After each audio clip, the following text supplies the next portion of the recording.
We are introduced to Mimori Toka, a kid who has less personality as a bag of rocks. He has accustomed himself to a life of isolation due to his traumatic upbringing and abusive parents, so now he impulsively tries to fade into the background and avoid trouble.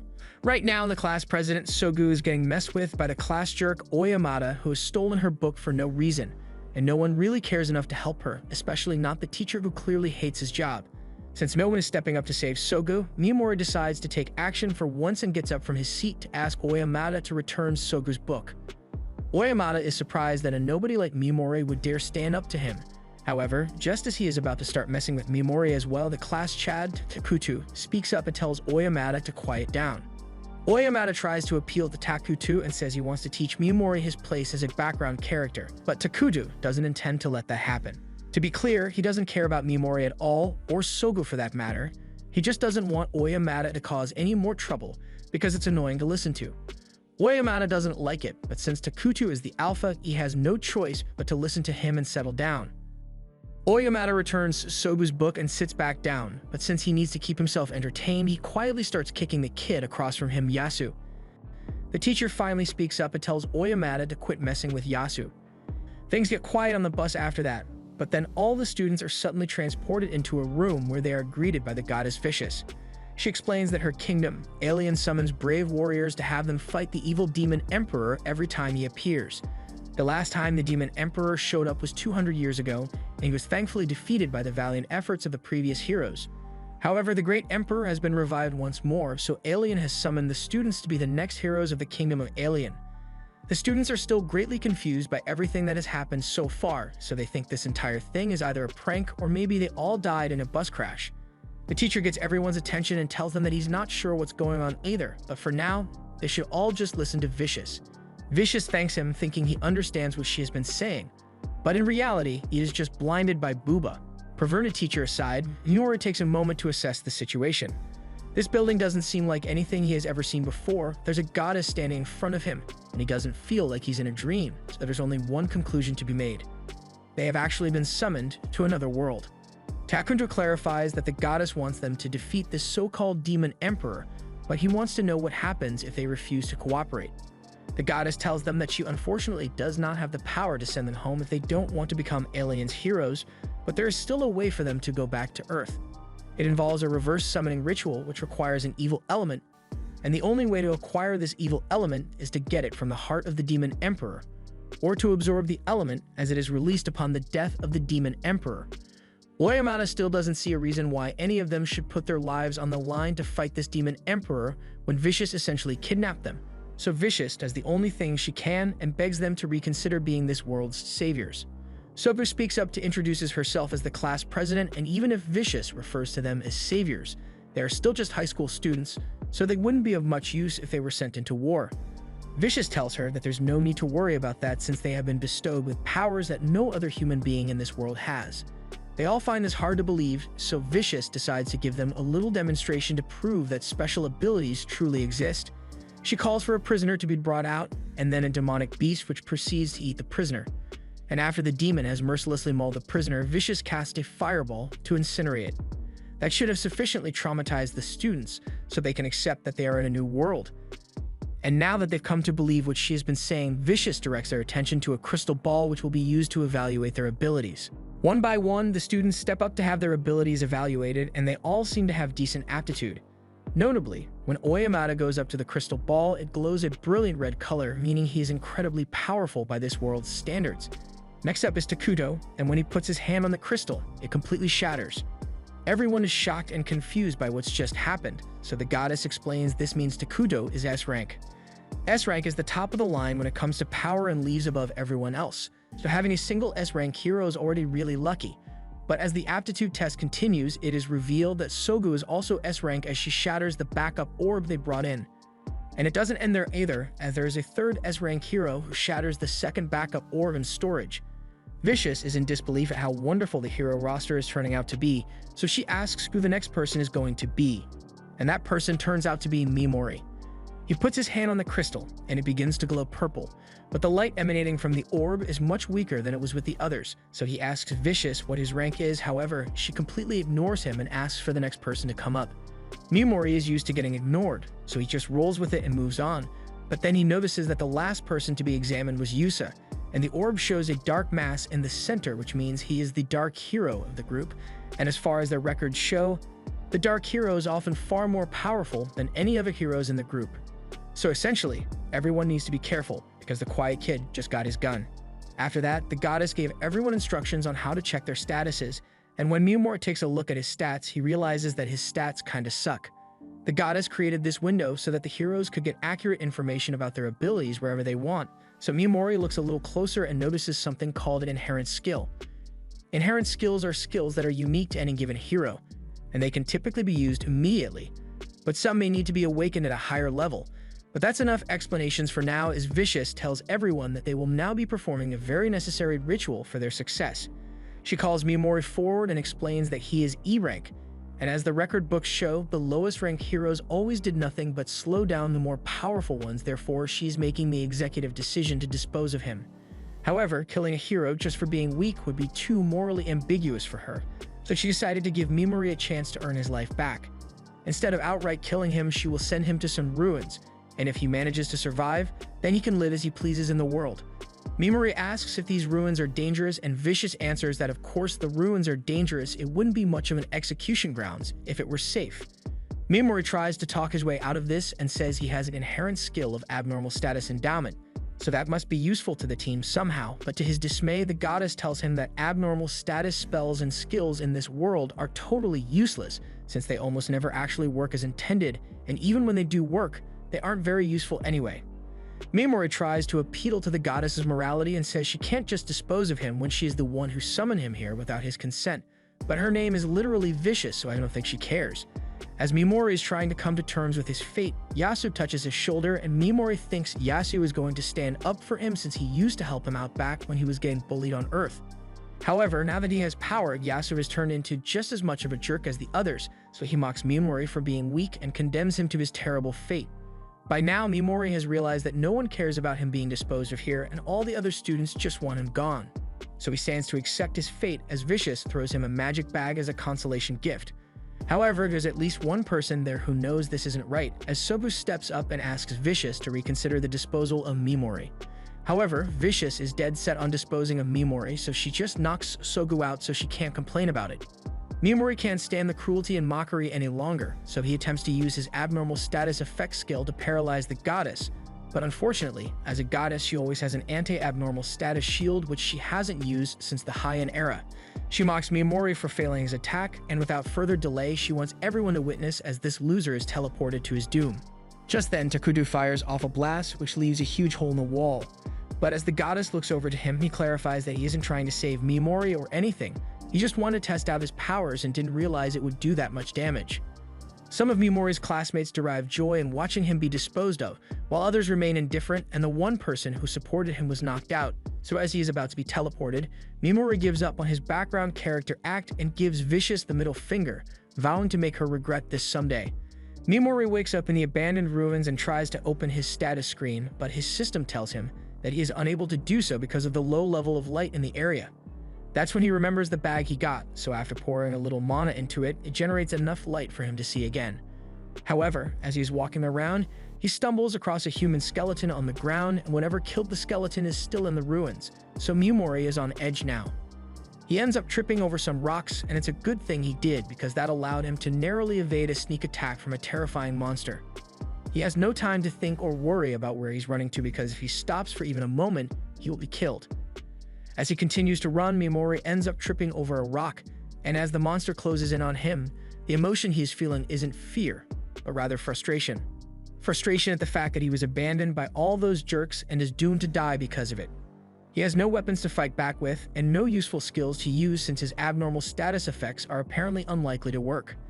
However, that doesn't mean he's not going to try and use whatever he can to survive, so Miyamori casts Paralyze on the monster, and to his astonishment, it actually works. He doesn't want to stick around to figure out why though, so he runs away again. As he does this, he thinks to himself that the paralysis must have been a one-time fluke since Vicious said abnormal status effects have a low success rate, but in his haste to escape, Miyamori ends up running into another monster which looks like a cross between a chicken and a roach. Whatever it is going to kill him if he doesn't do something quickly, so Mimori raises his hand and casts Paralyze again, fully expecting it to fail, but miraculously, it works again. Once could be a fluke, but 2 times in a row means his effect's success rate is way higher than what the goddess had claimed. It's possible that Mimori's status effects are different from the weak ones that are native to this world, but even if he can defend himself with his spells, it will do him no good if he ends up running out of mana to use it. He only has 1 mana point left, so he uses it to cast poison on the monster, and once he does this, the monster begins to slowly die. In addition to having a high success rate, Mimori's spells also have a really long duration, so he can just sit back and wait for the monster to die. He officially has 0 mana points left, so he doesn't know what will happen if he tries to use his status effects again. However, he doesn't get much time to recover as the first monster has caught up to him. The paralysis effect he cast earlier must have worn off, but even if he has no mana left, no one will come to save him, so Mimori is prepared to fight for his survival. He attempts to use Paralyze on the Minotaur again, but this time the skill fails to activate, so Mimori has to jump out of the way. He is informed by the system that he is not allowed to cast the same effect multiple times on a single target, so he comes up with a new plan and casts Sleep on the Minotaur, causing it to fall to the ground unconscious, and once the monster is out cold, Mimori applies poison to it as well. It looks like there are no restrictions on stacking effects, but he is out of mana, so if he keeps using his skills, he will eventually burn through his stamina as well, and there are still a lot more monsters for him to deal with. Mimori begins spamming paralysis, and eventually he has managed to stop all the monsters, but has left him on the verge of collapse. However, his troubles aren't over yet as even more monsters begin to approach, so he has no choice but to keep using Paralyze until his body can't take it anymore, and it's not long before he reaches his limit and can't go on. There are still a lot of monsters around him, but he knows if he tries to use his skill even one more time, it could mean the end of him. He has no other options available, but luckily, just as he's about to use up the last of his body's stamina, the cockatrice that he poisoned a while ago suddenly dies, and due to this, Mimori's level shoots up until he is at level 258 and both his mana and stamina are replenished. Mimori doesn't understand what happened at first, but then he notices the dead monster and realizes that he must have gotten experience because his poison killed that one, and with his energy replenished, he can keep fighting as much as necessary. As he continues to spam paralysis, his skill levels up, leading him to believe he can upgrade it by repeated use, but he will worry about that later since for now, he has to make sure he can escape this place alive. With his paralysis now being level 2, Mimori notices that he now has the option to select multiple targets at once, so he does so, and the monsters are all immediately frozen in place. So far, his status effects have had a 100% success rate, so Vicious is probably the only person in this world that his skill has no effect on. He begins inflicting poison on all the paralyzed monsters, and eventually his poison skill levels up as well, but there are still a lot more monsters here. So that means he can level up even more.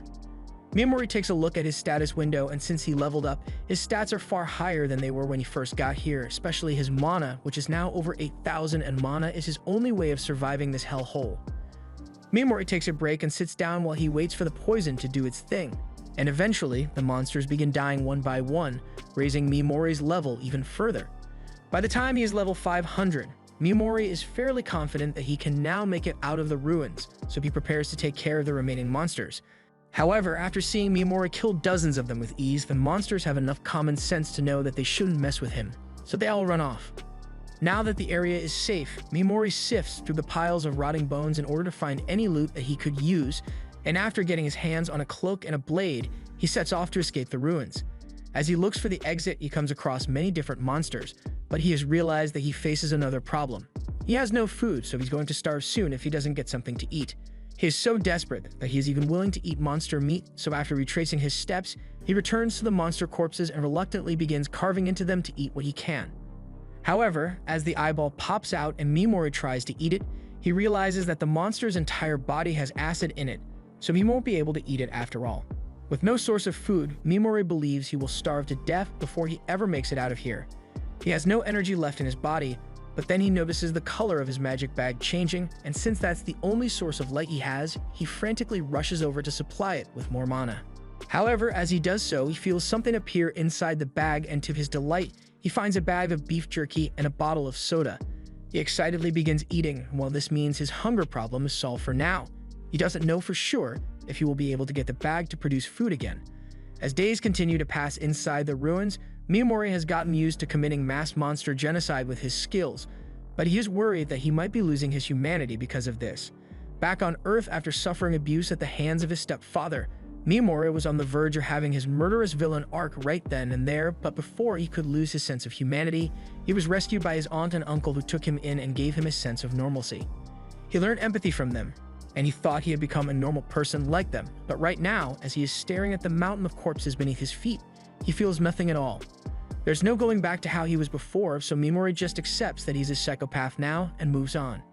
As he goes, he comes across another section of the ruins with a floating eyeball monster, but Mimori just takes it out with his poison. As he moves forward, he comes across a door with a magic lock, and upon opening it, he finds a small room with 2 skeletons inside. He assumes they must have been people that were disposed of by Vicious as well, but they weren't fortunate enough to make it out alive. He searches through their things and finds a pouch full of gems, so while he feels bad about stealing from the dead, the gems could be valuable and he could use them once he gets out of here, so he no longer feels bad about it. He goes through the other rooms nearby as well, and eventually he comes across one that takes a large amount of mana to open. But once he finally unlocks it, he finds a skeleton sitting with a note next to it. The note says that the skeleton was once a man known as Anglin the Great Sage, and he was the former hero of darkness. The same one Vicious had mentioned was the strongest of them all. According to Anglin's note, Vicious sent him here by force after she no longer has a need for him as a hero, and while he was powerful enough to make it this far, he clearly couldn't escape, so he left a message to help the next person who could manage to make it this far. Vicious may have said the Demon Lord was evil, but she is just as bad in Mimori's eye. Although we can't say he is much better than her either, since his only goal is to get revenge on her, and he doesn't care if he has to destroy the world to do it. As he is looting Anglin's corpse, he comes across a book of forbidden arts, and it is full of information about recipes for medicine and magic tool instructions that could prove to be useful later, so he decides to keep it. He also finds a scroll of forbidden magic, but he doesn't understand what it says. However, if a great sage like Anglin went through all the trouble of keeping it hidden with him up until his final moments, then it must be really powerful, and it may even be strong enough for Mimori to eventually defeat the goddess if he is ever able to decipher it. Mimori is just about ready to leave, but before he goes, he steals Anglin's cloak because it's cooler than his old one, and takes a look at Anglin's book again. But this time he sees a bloody warning telling him to beware of the Soul Eater. And the ominous warning has Mimori wondering if the Soul Eater is the one who killed Anglin. Mimori continues making his way through the ruins until he comes across a door that he thinks will lead to the surface. However, if this is truly the final door, then that must mean the Soul Eater Anglin was talking about is here as well. Mimori remains cautious of his surroundings and takes a look at his stats to make sure he is prepared for this. He did all he could to ensure he leveled up as much as possible before he got here, so he can only hope that his skills are enough to defeat it. Mimori eventually finds a creepy face, and he is certain that this must be the Soul Eater, so he immediately attempted to use Paralyze on it. But the second he steps out of cover, the Soul Eater fires a laser into his hand. This is the first time anything has managed to stop him from using his skill, and Mimori has to kill it since the only way out is to use the gem on its forehead. To activate his skill, he needs to say it out loud and be within a certain distance, but none of that matters if the Soul Eater can attack him before he finishes casting the spell. While Mimori is still thinking about what to do, the Soul Eater breaks out of the wall to go after him, so he really has no choice but to fight now. Meanwhile, outside the ruins, a girl is trying to escape from her pursuers and decides to hide nearby, not knowing that fierce battle is taking place inside. As the Soul Eater slowly approaches Mimori, he wonders why it hasn't fired its lasers at him yet, but he soon finds out why as the Soul Eater spits up some purple gunk, which takes the form of humans. These are the souls of the people the Soul Eater has killed, and they are being forced to attack Mimori, so if he is forced to paralyze them. However, he can't bring himself to use poison because they are still human, even if they become gross globs of paste. The Soul Eater enjoys watching as Mimori struggles because he can't attack the souls for moral reasons, and he can't attack the Soul Eater either because it would react too fast. Mimori begins breaking down and crying a lot because he says he doesn't want to hurt other people, and he's losing aura by the minute with his constant crying. But as the Soul Eater is reveling in Mimori's tears, he reveals that it was all an act as he paralyzes the Soul Eater. He knew he could never land a successful paralyze on the Soul Eater unless he managed to get it to lower its guard, so he pretended to be in the middle of a mental crisis just so the Soul Eater wouldn't suspect anything. And now that the Soul Eater is paralyzed, Mimori doesn't really care what happens to the souls if he kills the Soul Eater, and even though he spent so much time trying to become a harmless, law-abiding citizen, all he cares about are facts. Those soul puppets were trying to kill him, so they could be babies for all he cares. He's still going to poison them anyway. The Soul Eater struggles to move out of frustration that it lost to Mimori. and this lets Mimori know that powerful monsters can try to overcome his paralysis, but it does additional damage to their bodies. That's interesting and all, but he doesn't want to waste any more time here, so he casts poison on the Soul Eater and destroys it once and for all. Upon doing so, the souls that the Soul Eater consumed are released, and they all appear in front of Mimori to thank him for freeing them. They've been rooting for him as he tried to survive the ruins, and none of them really mind the fact that he looted their bodies either. Mimori is then approached by Anglin, and he has only one thing to say. He wants Mimori to take down the goddess and avenge them all. The souls of the dead pass on after that, and while Mimori normally wouldn't accept a request without some sort of compensation, he was already planning on taking her down anyway. And now that the final monster has been defeated, Mimori can open the door and begin his quest for revenge on the surface. Meanwhile, Mimori's classmates are all busy hunting to level up, and while Oyamada is busy chasing down a wolf, Takuto easily annihilates the monster with his Dragonic Burst, putting him at level 18. And Yasu is just having a blast with his powers over here. Meanwhile, on the other side of the forest, this girl is having a hard time coming to terms with the situation, but all of a sudden, she is approached by Asagi, who warns Kobato that she can't be spacing out like that, otherwise she'll end up getting herself killed. The reason she came over is because she wanted to discuss something with her, so she begins talking about how sooner or later the class is going to split into factions. There are a lot of powerful douchebags in the class, including her, so there's no way they'll keep getting along for much longer. That's why when the class eventually divides, she wants Kobato to join her faction. Besides, it's not like Kobato has many other options considering she's D rank.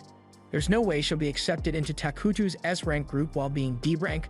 The Takao sisters only ever team up with each other, and Sugu's probably going to end up dead before long. Kobato was shocked to hear that, but Asagi continues by saying Kobato needs to think long and hard about her future since she may end up with nowhere to go. And while Asagi probably won't need her help much since she's B rank, she happens to be an Oppai enthusiast, and she's particularly fond of Kobato for that reason. Now that Kobato is on board with joining the group, Asagi calls for the other girls to bring over the monster they captured. She knows Kobato hasn't been able to complete the assignment the goddess gave them, so she prepared things to make it easier for her. Now all she needs to do is kill the defenseless monster, and Asagi urges her to do it unless she wants to end up getting disposed of like Mimori. Kobato doesn't want to do it, but she knows she has no choice, so she sucks up her morals and slays the monster. Asagi praises Kobato for doing a good job and says she's officially part of the group, but Kobato is still struggling to accept what she just did. Elsewhere, Sogu has just woken up from her coma, and the pain in her stomach reminds her of what must have happened to Mimori after the goddess gut-punched her, and she feels really guilty for not being able to stop it. Sogu goes on to complain to Vicious, and Vicious is really trying to play the part of a caring goddess with all the fake tears, but she says the disposal of the weak is the policy of the Alien Kingdom, so there's nothing she can do about it. Vicious also informs Sogu that she doesn't have much time to wallow in sadness over it either, since while she was knocked out, her classmates headed out into the forest to see if they were able to kill monsters or not, and many of them ended up failing the requirements of the test, thus were disposed of. Sogu asks if Vicious intends to kill off any heroes who she deems to be weak, but Vicious claims it's Allian's policy, so it's not her fault even though she's a literal goddess. Sogu sees how things are going, so she wants to make it clear to Vicious that she doesn't approve of how things are being handled. Vicious doesn't see what the problem is since it's common sense that all the worthless people should be disposed of, so Sogu asks Vicious if she is a valuable hero since she is S-class. Vicious answers that Sogu is indeed very valuable, so Sogu proposes a deal. She will go above and beyond as an S-rank hero to make up for the weaknesses of the people who failed, so she asks that Vicious stop the disposal plan. Vicious says she can agree to those terms, so she extends her hand to make it official. She also wants to apologize for punching Sogu in the stomach, but she still thinks she was justified in doing so since Sogu was acting hysterical over the situation. Sogu clearly isn't fooled by Vicious's nice act, but she's got no other choice at the moment, so she agrees to shake her hand. But as she leaves, she notes that Vicious's hands were ice cold, just like her heart probably. Meanwhile, in the dark forest, a girl is trying to escape her pursuers, and she had thought she lost them. They are way too good at tracking. Based on nothing more than a broken leaf, the sword god, Bladen is able to tell exactly where the Princess Knight ran off to. She may be able to conceal herself, but if she keeps making rookie mistakes like these, the Holy Watchers are sure to catch up to her sooner or later. At the same time, Mimori is just about to head out into the forest in hopes of finding a city, but before he does, he checks his stats one last time and notes that only his mana is exceptionally high at 50,000, while the rest of his stats hover around 5k. But he already knew that, so he really wants to confirm the new abilities he got with his skills leveling up. He's now able to dispel paralyze and poison at will or partially dispel it just to avoid killing his target immediately. That's going to be pretty useful when it comes to extracting information, so he decides to test it out on the next monster he encounters. For now, he's going to need a blade, or more specifically, someone who can act as a tank and handle the front lines for him. Just then, he hears some rustling in the bushes, so he goes over to check it out and finds a bunch of slimes ganging up on a single smaller slime, and he decides to stand there and watch as the smaller slime goes through his bullying character arc. Once the small slime learns to fight back, Miyamori is satisfied, so he paralyzes them all and uses the opportunity to test out the dispel option. He dispels the paralysis on the bully slimes first to get them to leave, and once they are gone, he tells the smaller slime that it doesn't need to worry since he has no intention of killing it. He's about to let it go as well, but before that, he wants to apologize for not helping sooner. He enjoyed seeing the little guy stand up for himself, so he tells the slime that it did well, and after releasing it, he heads off on his way. The slime doesn't really know what to do now since it doesn't have any slime friends to go back to, so it decides to follow Miyamori instead. Miyamori eventually notices that he is being followed, but he doesn't mind since he could use the company. Meanwhile, the Princess Knight is currently exhausted from all the running she has had to do, but even with the distance she has covered, she can still sense the presence of the Holy Watchers nearby. So they must just be waiting for her to tire out so they can capture her. Miyamori and the slime have bonded a little, so Slime is now sitting in the back of Miyamori's jacket to keep watch while he takes a look at the spellbook. After flipping through some pages, Miyamori finds the forbidden art he was looking for, and it's one that's meant to strengthen monsters. There are even instructions on how to strengthen slimes in particular, so this will come in handy for Miyamori, but he understands why it's classified as a forbidden art since these could cause a lot of chaos in the wrong hands. Before he does anything else, Miyamori talks to the slime and tells it that he is on a quest for revenge, so if the slime isn't okay with that, this is his last chance to back out. The slime says he wants to stick by Miyamori's side, so Miyamori names it Pegimaru and prepares to continue with his journey.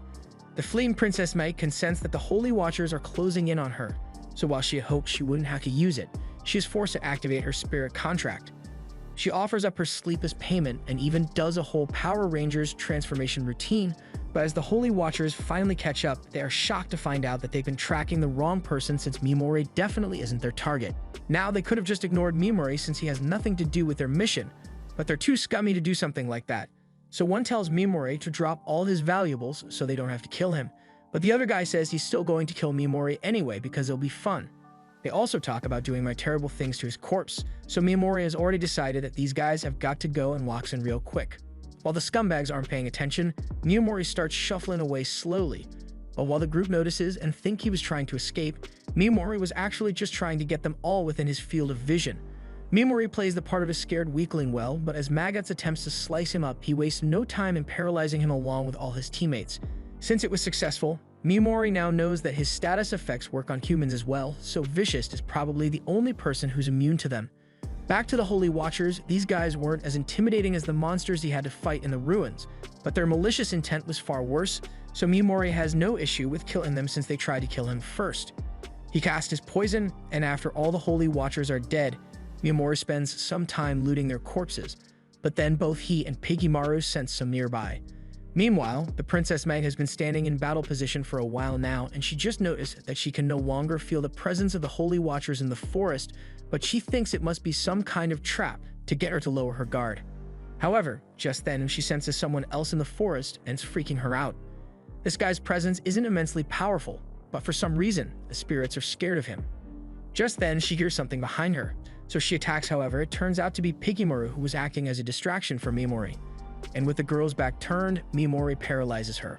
He sensed her intent to attack, but it wasn't out of malice, so Miyamori grew curious and thought they could chat for a bit, although he doesn't let her move as a precaution.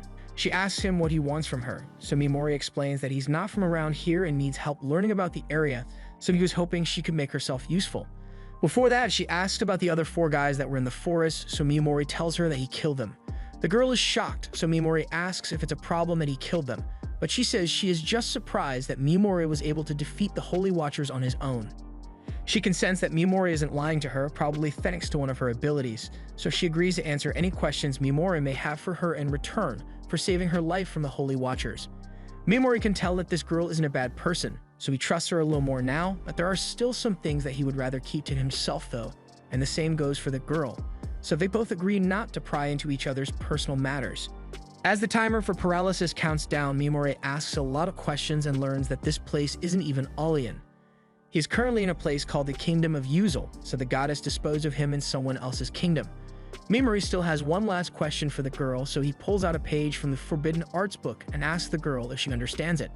The girl is able to recognize that it is some sort of ancient script, but that was as much as she could say since she wasn't able to read it either. However, she says she may know of someone who can understand that writing, so she tells Mimori about the Witch of Taboos. She possessed such vast knowledge of forbidden techniques that she was deemed too dangerous and was driven from her homeland. Mimori asks where he should go if he wants to find her, so the girl instructs him to go to the land of the golden-eyed monsters, but it's a treacherous part of the continent. Mimori thanks her for the valuable information, but the girl doesn't feel like she has done enough to repay her debts since Mimori saved her life. Mimori says she doesn't have to worry about doing any more than this, so they'll be parting ways now. The girl is fine with it as long as Mimori is satisfied, and Mimori can tell that she has a strong sense of honor and honesty, which reminds him a lot of his aunt, who is so nice that it often made him worry about her. He tells her that the paralysis will be undone in a few minutes, but he can't guarantee her safety since he will be leaving now. As Mimori leaves, he says he hopes the girl makes it to her destination safely, and as Pigimura returns, he asks if Mimori isn't going to kill her. Mimori says he wouldn't do that since he doesn't find any joy in killing, he just does it for self-defense, so there's no reason to pointlessly murder the girl. Although he can't guarantee that the girl won't come after him to attack once she's free to move again, so he asks Pigimura to keep watching his back for him. Mimori soon makes it to the town and he is stopped at the front gate by a guard who is in charge of performing security checks. She assumes Mimori must be a traveling mercenary who came here to conquer the mill's ruins.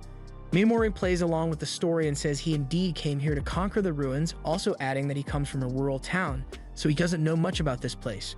His story seems convincing enough for the guard, so she lets him in since she has orders to allow as many mercenaries as possible to enter the town. Mimori is surprised by the relaxed security since there were no luggage checks or full cavity body searches, but it works out well for him since his plans are going smoothly. The first thing he does is head to an inn to get himself a room, but while he's at the front desk, the innkeeper is being pretty rude to him since he thinks Mimori is a broke loser. However, little does he know, Mimori looted a bunch of money off the corpses of the Holy Watchers, and as soon as he flashes a bit of cash, the innkeeper starts treating him a whole lot nicer. Mimori gets to stay in a room like he wanted, and now that his accommodations have been secured, he goes out into town for a bit to survey the area. And even though he's an outsider, he doesn't feel any hostility directed towards him, so he takes a leisurely stroll and comes across places like item shops and the town's Adventurers Guild. This information may come in handy later, but for now, Mimori has gotten hungry, so he turns around and heads to a nearby tavern to grab some food. He tries the food of this world for the first time, and it doesn't taste great, but it's edible enough that Mimori is okay eating it. He thinks this tavern is great because the people here are happy and drunk, and thus makes it easy to gather information since everyone is talking so loudly. He is able to overhear some guys talking about how the continent is full of insanely strong people, so they're having a power scaling debate about who they think is the strongest. But in the end, they know that there's only one team that can hold the title of strongest, and that's the Black Dragon Knights who destroyed the kingdom of Mia. Their 5 dragons alone are enough to completely wipe out an army, but on top of that, they've got humanity's strongest and the hero's slayer, so it's a safe bet to say they would win any direct confrontation. After Miyamori has gathered a good amount of intel for the night, he takes some leftover rice back to his room so he can feed Pigimaro. And while Pigimaro is eating, he goes over his plans for the future. For now, his top priority is finding someone who knows how to read the language in the scrolls of forbidden magic, and the only person who would be able to do that is the Witch of Taboos. Another priority of his is to make the monster strengthening solution so he can improve the abilities of Pigimaro. But now that he's thinking about it, the nobleman of this town has been gathering mercenaries to conquer the mill's ruins, and one of the ingredients needed for the strengthening solution are the bones of the skeleton soldier. And skeleton soldiers just so happen to be found in the mill's dungeon, so Miyamori makes plans to head there tomorrow. The next day, all the mercenaries in town gather to what the Marquis, Cred Hercley, has to say. Cred tells them that a new floor within the ruins has been uncovered, so he is tasking them all with exploring said floor. And as a reward, he promises that whosoever manages to acquire the Dragon-Eye Chalice that is within the ruins will receive a prize of 300 gold pieces. He is also willing to pay a good price for any other treasures that are brought back, and the mercenaries are free to use whatever monster parts they find as they see fit. Miyamori is glad because that means he will be allowed to keep the skeleton bones from the ruins once he acquires them. Now that everyone is clear on the terms, they all line up to begin registration, but while Miyamori is waiting in line, he notices a commotion going on at the other end of the line. There's this random guy constantly yapping about how one girl in line is really pretty.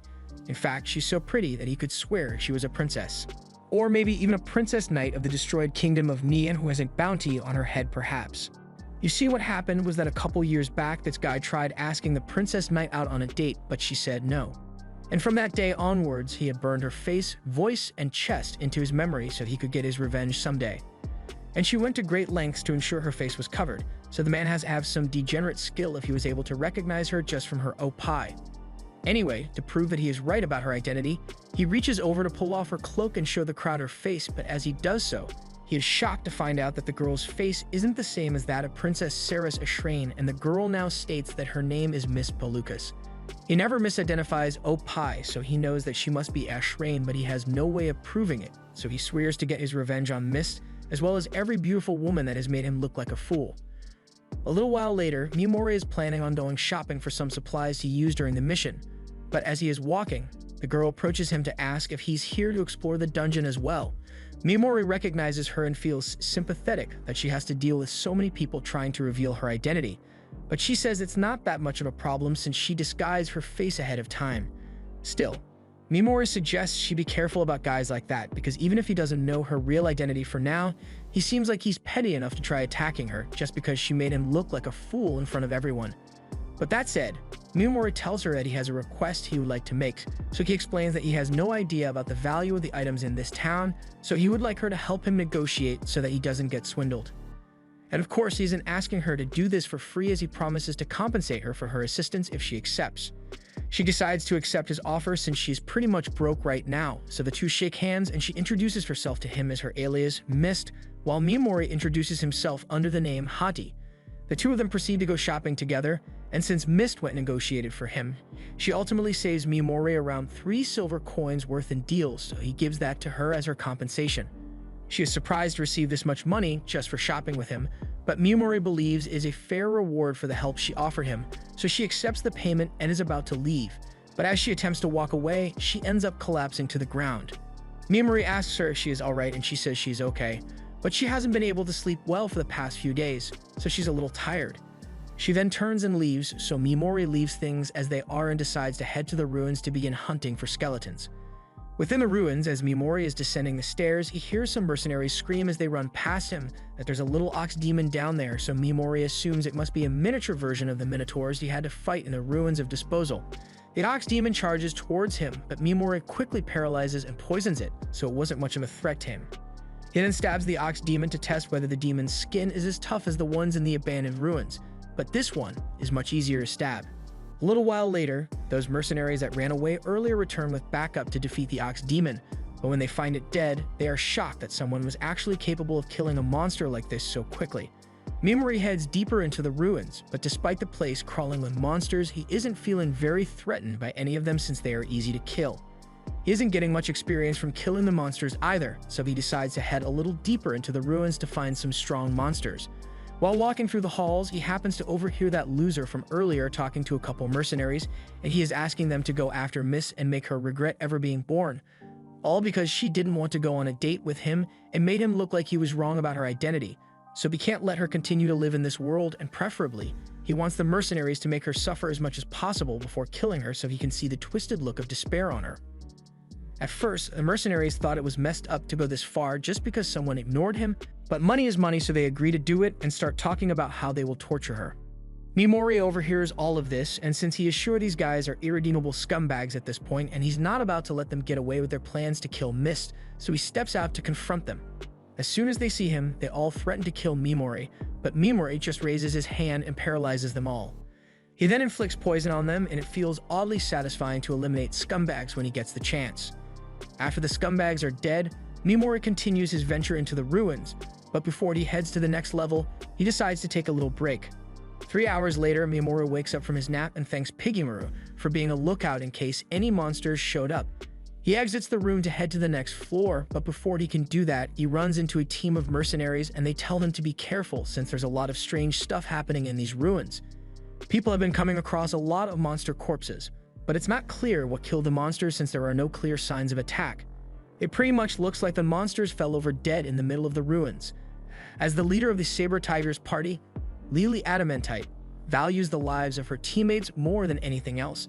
So while she would normally continue with the ruins exploration, she has made the decision to back out and head back to the surface. She even offers to let Mimori come with her.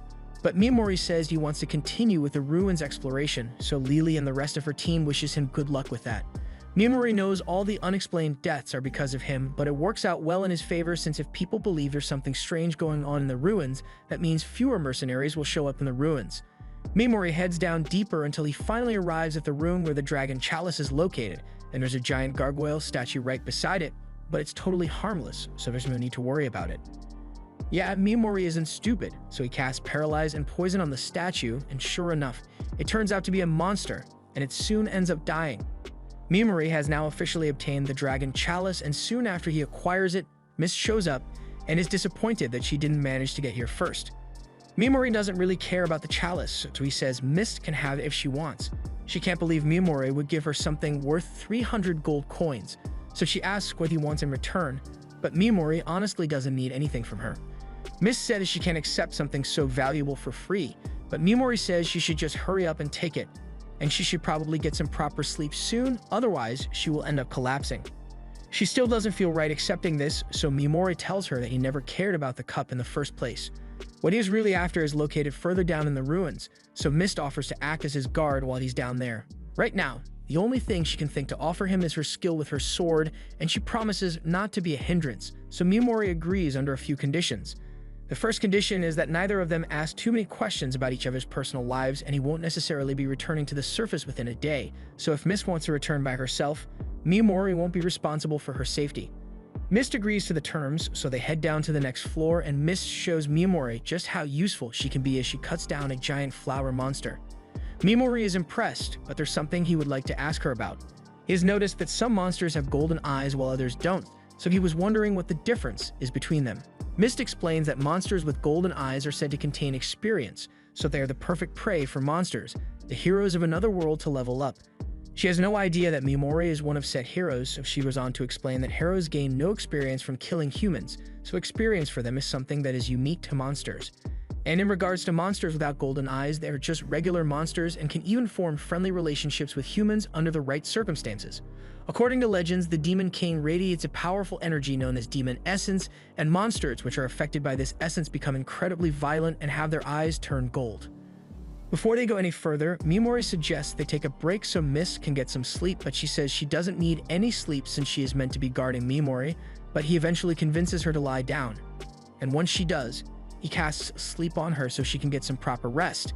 Meanwhile, the Black Dragon Knights have just come across the site where the Holy Watchers were killed, and their leader, Siva, is excited to face the person who is strong enough to take out the Holy Watchers so easily. After a few hours, Mimori's sleep effect wears off, so Mist's disguise returns as she wakes up, and she has no idea how she fell asleep since her pact should still be in effect. She looks around for Mimori, and to her relief, it looks like he was sleeping the entire time, so he couldn't have seen her true identity. However, Mimori is just pretending to sleep so she doesn't become paranoid, and once he pretends to wake up, they continue their journey further into the dungeon. They soon arrive in another room, and while it looks like it's empty, Mimori hears an unsettling sound, so he warns Mist to back away from the door, and moments later, a Skeleton King emerges. Mimori can tell that the Skeleton King is much stronger than any other monster they've faced till now, but Mist believes they should be able to slay it if they target the silver part on its chin. That's a pretty obvious weak spot, but the Skeleton King is still a formidable monster. It is so strong that it would take all the members of the Saber Tiger Party to defeat it. The Skeleton King seems to think Mist is the biggest threat here, so she's likely going to get targeted first. She needs to get ready to defend herself, so she tells Mimori that she's about to use her trump card, but she would like it to remain a secret for as long as possible, so she asks him to keep it between them. Mist also apologizes in advance because if the monster exceeds her expectations, then she may not be able to defend Mimori as she had promised earlier. Mimori agrees that the Skeleton King is strong and fighting it would probably be rather troublesome, so he decides to use his ability and paralyze the monster. Mist is shocked when the monster freezes in place, and even more so when Mimori poisons it and defeats the monster in world record time. Now that it has been defeated, Mimori begins collecting the bones from the Skeleton King and confirms that these are the ones the recipe requires. He says they can head back to the surface now, but he can tell that Mist has dozens of questions to ask him, so he says he will give her some answers as long as the questions aren't too invasive. Just then, Pigimura gets Mimori's attention and tells him that there's something interesting over by the skeleton. So Mimori goes to take a look, and he indeed finds something interesting. It's a magic cloth with an egg wrapped inside it. And while he has no idea what to do with it, he decides to take it with him regardless.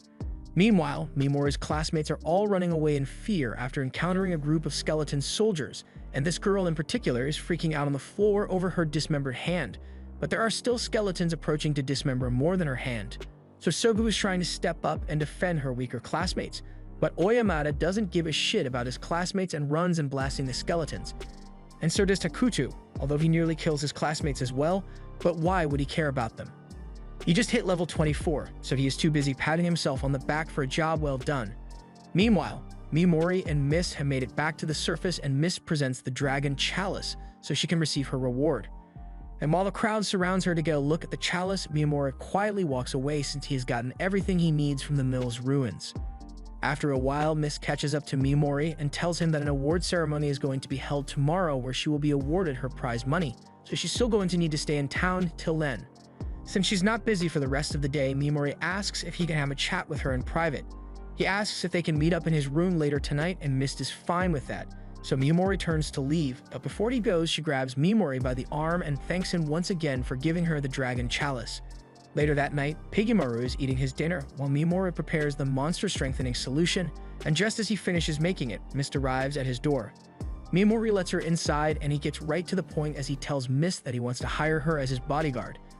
Mist is rather surprised by the proposal, but Mimori thought it would be a win-win since she would get extra travel funds, but then again, if she receives the 300 gold coins, then she probably won't need to worry about money for a while. In any case, he pulls out a map and tells Mist that his goal is to reach the Witch of Taboos in the land of the golden-eyed monsters.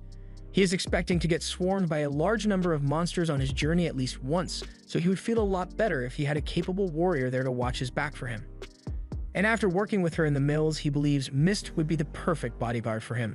Mist happens to be on her way to Yonato, which means she could accompany Mimori quite conveniently, but she is still hesitant to accept the offer for some reason. Mimori notices this and tells her that there's no rush to answer right away. Besides, he had something he wanted to discuss with Sarah's first anyway. It takes her a moment to realize that Mimori just called her by her real name, and once she does, she asks Mimori how he knew about her real identity. Mimori reveals that he was the one who put her to sleep back in the dungeon, and as such, he saw her real face. It's clear that she was hesitating to accept his offer because she was worried about how difficult it would be to keep her identity secret from him while traveling together, which is probably the reason she refused to sleep while working with Mimori earlier. He assures her that he has no intention of selling her out for any reason, so she doesn't have to worry about him betraying her. Sarah reveals that she uses the power of spirits to conceal her identity, but in exchange, she has to forego her desire to sleep. That's why she returns to normal when she goes to sleep, and it's also the reason why the Holy Watchers were chasing her back in the forest, since they managed to spot her while she was asleep and didn't have her disguise. She begins to undo her disguise as she tells Mimori that she is grateful for him killing the Holy Watchers, since she has a lot less to worry about now. Mimori asks if the fact that she removed her disguise around him means that she trusts him now, and Sarah confirms that she believes he is a trustworthy person. She officially agrees to act as Mimori's bodyguard, and the two shake hands to mark their new partnership. Mimori reaches into his bag and pulls out a blue gem to give to Sarah as her payment, but Sarah is stunned as he hands it to her because this thing is an authentic blue dragon gem. Mimori doesn't know what the big deal is since it's just one of the gems he looted in the abandoned ruins, so Sarah explains that gems like this are incredibly rare and are even worth way more than the dragon chalice. Mimori doesn't really care that the gem is valuable, so he tells Sarah she can still keep the gem anyway. Sarah doesn't want to accept it because it is worth way too much, but Mimori has a whole bag full of them, so he insists that she keep the gem. Sarah finally relents and agrees to accept the gem as payment, but before they go their separate ways for today, Mimori says they should still call each other by their aliases to protect their identities when they are out in public. Sarah agrees to this, and since they will be working together for a while, she thinks she should inform Mimori of the reason why she is on the run. However, Mimori tells her he doesn't need to know as he has no interest in prying into her past unnecessarily, nor does he want her to feel pressure into telling him anything. The next day, Mimori and Sarah are having breakfast together, and Mimori takes the opportunity to ask her if she happens to know anything about forbidden magic. Sarah tells him that it is magic that has been prohibited by Vicious, but they are generally understood to be specific ancient spells. The only reason the spells are forbidden is because Vicious said so and the people don't like questioning her. If Vicious went through the trouble to personally outlaw the forbidden spells, then it is very likely that she did so because the spells could be dangerous to her. Unfortunately, Saras doesn't have any more information on the forbidden spells, but Mimori says she has given him a good amount of info, so he's thankful. After breakfast, Saras says she needs to go to the award ceremony so she can get her prize, so she will meet back up with Mimori in the afternoon, and after going their separate ways, Mimori decides to head into the forest and test out that monster-strengthening potion he made. Meanwhile, at the reception for Saras, an illusionist was hired to make sure the dragon chalice was the real thing, and this wouldn't be an issue normally, but Saras has a bad feeling about this since she's using illusion magic to hide her identity. Hours go by and Saras still hasn't returned like she had said she would, so Mimori is starting to get rather worried. Meanwhile, Vicious is having a meeting with Sogu over the recent ruin expedition to the ruins that the class took, and Sogu asks if Vicious can take care of Sakura, since she got her hand cut off. Vicious agrees to heal the girl, but she makes it clear that she's only doing it because Sakura is B rank. Otherwise, if she were something like D rank, then health insurance wouldn't be available for her. By the way, Vicious asks Sogu if she has considered joining Takuju's team, but Sogu can't imagine herself getting along with Takuju when he cares so little about the lives around him. Vicious calls Sogu's decision selfish, so Sogu starts trying to explain herself, but Vicious tells her she isn't obligated to justify herself, although she wants to know if Sogu is still committed to saving this world since she isn't putting in as much effort as an S-rank adventurer should. Sogu asserts that she is fulfilling her duties as an S-rank in her own way, so Vicious agrees to let her do as she pleases, but she also says that Sogu will be tasked with taking care of those who couldn't pass the trials. Vicious wants her to train them, but Sogu is against the idea since the original deal was that she would fight on behalf of the weak ones. Vicious claims that a royal decree ordered her to dispose of all heroes who aren't capable of fighting. So Vicious wants Sogu to train them so they can learn to kill monsters, and of course, if Sogu refuses, Vicious will immediately dispose of her weak classmates, so Sogu doesn't really have much of a choice here. She is forced to agree to Vicious's terms, and as she is leaving, Vicious points out that if any of her classmates become a hindrance to her, she may have to deal with them herself, but of course it's not like she wants to get rid of them or anything. Back to Mimori, more time has passed and Saras still isn't back yet, so either she ditched him or something happened to her. And considering how honest she has been thus far, the only possibility is that she got abducted. She has no reason to even want to lie to Mimori in the first place because we gain nothing from doing so. As Mimori is on his way to go looking for Saras, he hears two guys talking about how Saras' identity was revealed during the banquet, and she was forced to flee into the forest to escape, but Mills is organizing a hunting party to go after her. And this hunting party consists of the Black Dragon Knights. As the knights chase after Saras, she attempts to transform using her spirit regalia, but her spirit of light got disoriented when her disguise was destroyed, so she won't be able to transform for now and has to fight in base form. She manages to take out a couple of the lower-ranked knights, but it was really difficult for her, so she fears what might happen if one of the higher-ranking members were to attack her now. Just then, she notices an arrow being fired at her from behind, but she can tell that it is just a distraction, so she quickly rushes to face her real opponent, the Dragon Knight's vice-captain. He is a much tougher foe than the rest of them, so she struggles to defend herself and she unfortunately loses her footing, so the vice-captain disarms her as she falls to the ground and gets on top of her. He is about to do unspeakable things, but before he actually does anything, Mimori arrives and paralyzes him. Saras is shocked to see Mimori here, but she knows she is safe now, so she climbs out from under the vice-captain and Mimori gives him a non-lethal dose of poison for good measure. Saras asks Mimori why he came looking for her, but before their conversation goes any further, Mimori puts the vice-captain to sleep so he can't overhear them. Saras warns Mimori that if he stays with her, then he will be pursued by the Black Dragon Knights as well, so she's willing to return the gem he gave her and nullify their contract so that she doesn't cause him any trouble. Mimori tells her that won't be necessary because for one, he has a lot of those gems, so the money isn't an issue for him, but more importantly, he isn't going to find another bodyguard whom he can trust like Saras, so he's going to stick with her. And right now, he needs Saras to take off her clothes. After an awkward pause, Mimori clarifies that he is only saying this because the people in town already saw her in the clothes she's wearing now, so she would be easily recognized if she doesn't get changed soon. Saras is relieved to hear that, and Mimori tells her that he also has a proposal to make to her. He says she can try negotiating with the Witch of Taboos to have her shelter Saras for the time being. No one has ever managed to figure out where the witch lives yet, so it should be a safe place for Saras to hide. And Mimori is heading there anyway, so he and Saras can keep their original agreement for her to be his bodyguard. Saras is grateful that Mimori is looking out for her, but she wonders why he is going so far to help her when they barely know one another. It may seem strange to her, but he explains that Ceres reminds him of someone very precious to him. So if he were to abandon her here, it would feel like he had abandoned his aunt, and he can't do that. Ceres once again thanks Mimori for being so kind to her, and now that they settled their agreement, Mimori goes over to the vice captain and partially dispels the paralysis to allow him to speak. The vice captain immediately begins threatening Mimori for daring to oppose a member of the Dragon Knights, but Mimori isn't fazed and gives him an ultimatum. He can tell him what the Dragon Knights are planning, and if he does, Mimori will show mercy to him.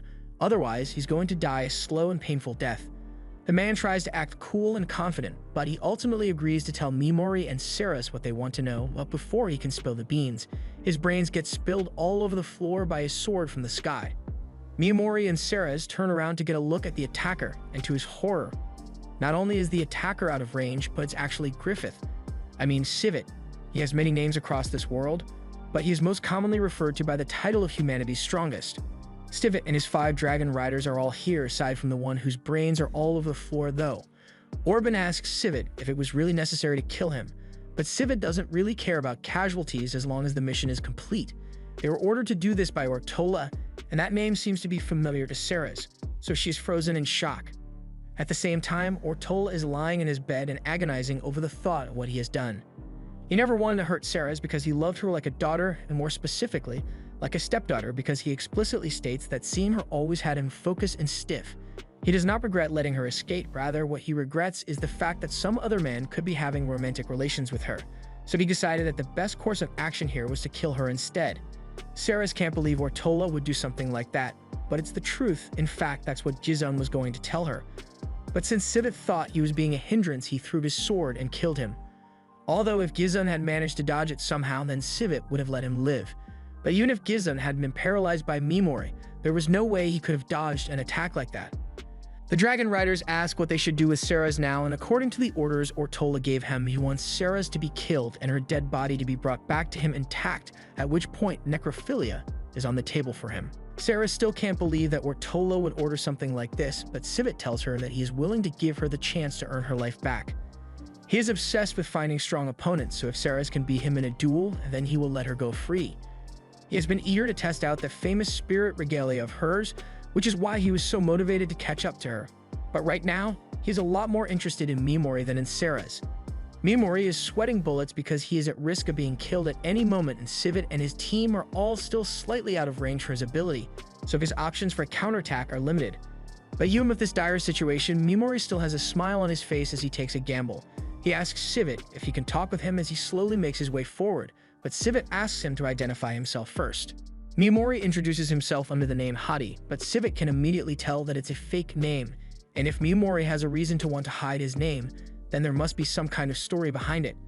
The Dragon Riders don't understand why Civet is even listening to a random boy in the first place, but Civet finds it interesting that Mimori shows no fear despite being confronted by the strongest party on the continent.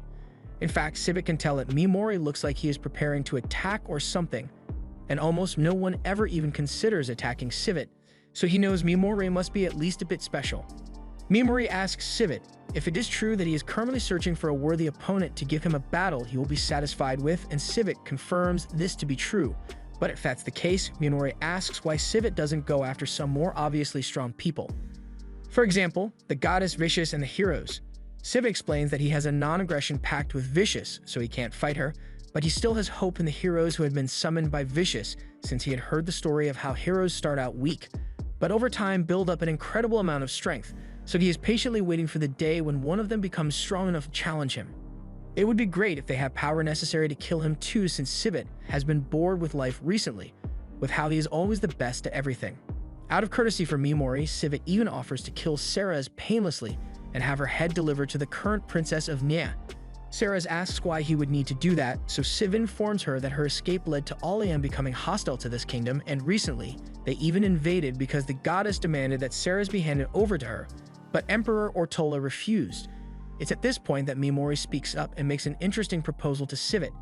He says that if Civet is truly looking for an opponent that is capable of killing him, then Mimori can become that opponent for him. Earlier, Civet mentioned that he has high hopes that the summoned heroes will become strong enough to defeat him, so Mimori reveals that he is in fact one of these summoned heroes. Civet is able to detect whether someone is lying or not, so he can tell that Mimori is telling the truth. He asks what he is doing all the way out here if he is a hero. So Mimori says that he holds a very unique position among his fellow heroes, so he was allowed to act independently by Vicious herself. Now this technically isn't a lie since Mimori is the only E rank, so he definitely is in a unique position, and Vicious did say that he will be allowed to do whatever he wants if he manages to survive the abandoned ruins, so that was basically her giving permission for him to act independently. Since everything Mimori said is technically true, Civit's lie detection leads him to believe that Mimori must be a truly promising hero for Vicious to give him special treatment, and that gets him excited, so he asks Mimori to state his proposal. Mimori says he would like to defer their fight, meaning he wants Civit to spare him until he can grow strong enough to give him the fight he has been dreaming of. Civit is amused, so he asks Mimori how he intends to do that, and Mimori informs him of his intentions to go to the land of the golden-eyed monsters to train, but he will definitely return to Vicious sooner or later, so Civit won't have to worry about Mimori going into hiding. Everything he has said so far has convinced Civit, so Civit agrees to spare Mimori's life so he can grow strong enough to be a worthy opponent. He tells Mimori that he can leave without having to worry about getting attacked. However, he still intends to kill Ceres. So Mimori speaks up again and tells Civit that he needs Ceres in order to get through the land of golden-eyed monsters. So Civit laughs and agrees to not harm Ceres either, and he won't let any of his subordinates touch her either until his duel with Mimori is over.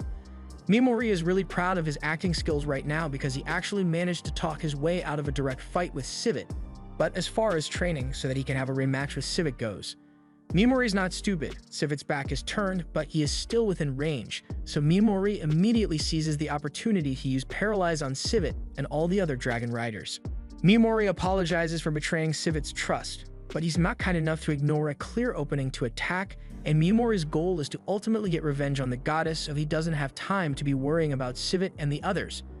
Civit is enraged that he was betrayed, and his title of humanity's strongest isn't for nothing as he is managing to move even though he is under paralysis and poison, but he ultimately isn't able to overcome it. As one of the Dragon Knights is about to die, he sets off a signal to call in all the Dragon Knights that were on standby in the forest, and as Civit sees them, he warns them all that they need to stay out of Mimori's effective range, so they should attack from the sky. However, Mimori had already thought of a plan to deal with the problem of having a low range on his ability, which is why after giving Pigimuru the monster-strengthening potion, he is now able to link with him. It has a couple downsides since it takes a long time to get into this state, and it burns through his MP, but once complete, he can use his slime tendrils to greatly extend the effective range of his paralyzed skill and knocks the Dragon Knights to the ground. Using his skills so much earned Mimori a couple of new skills. He tests a few out on some of the knights, of which he learns that Berserk is a skill that causes someone to have violent urges, and Darkness is a skill that dulls one's senses and sends them into a world of pitch black. Before long, all the remaining Dragon Knights have been killed, and the only one left alive is Civit, who is still trying to fight off the effects, but he too dies shortly thereafter. Following this, Mimori thanks Ceres for staying by his side and guarding him while he was fighting the Dragon Knights, but she tells him not to mention it because it is the least she could do as his bodyguard. However, there's another threat Ceres wants to warn Mimori of. She tells him about someone called the Hero Slayer, who is an aggressive man who could have potentially rivaled Civit. But as it so happens, Mimori already off-screened the Hero Slayer, so there aren't really any more immediate threats to them. Meanwhile, back with the other heroes, Songu is getting a little worried since she hasn't awakened a special skill yet, but all of a sudden, a purple-haired girl arrives and tells them all that Vicious is busy, so she will be taking over as their training instructor. Oyamata gets in her face and asks why they should listen to her in the first place, but the girl almost instantly knocks him out, so she has proven that she is strong enough to be in charge and tells everyone to get ready because they are heading back to the capital. On Mimori's end, he has just finished telling Ceres about his backstory and how he wishes to get revenge on the goddess for what she did to him, and Ceres is willing to help him in any way she can. Mimori has already risked his life on multiple occasions to save her, so as long as she's able to be of use to him, she will be by his side. Back at the abandoned ruins, the guards in charge of making sure nothing goes wrong arrive to check on the place, and something has definitely gone wrong because the crystal for the gate has burnt out. This would normally mean that someone managed to open the door from the inside and get out, so one of the guards thinks they should probably report this to Alian, but that would be too much paperwork, so the others decide it would be better to pretend nothing happened here. Besides, it's not like anyone could have actually survived the abandoned ruins and made it out alive. That would be impossible. Meanwhile, Mimori is out enjoying a festival in town, and he happens to pick up a cool-looking mask on sale. So the stall owner begins telling him about the Lord of Flies, who the mask is made to resemble. The Lord of Flies is a person who once turned an island of monsters into his fortress, making himself the master of the demons that were ostracized by evil itself. The Lord of Flies and his army were eventually wiped out, but because he was so cool, he remains popular to this day even though he was evil. Mimori decides to buy the mask and heads into a tent to try it on. He's not exactly an upstanding hero, so a mask resembling a demon would be much more fitting for him.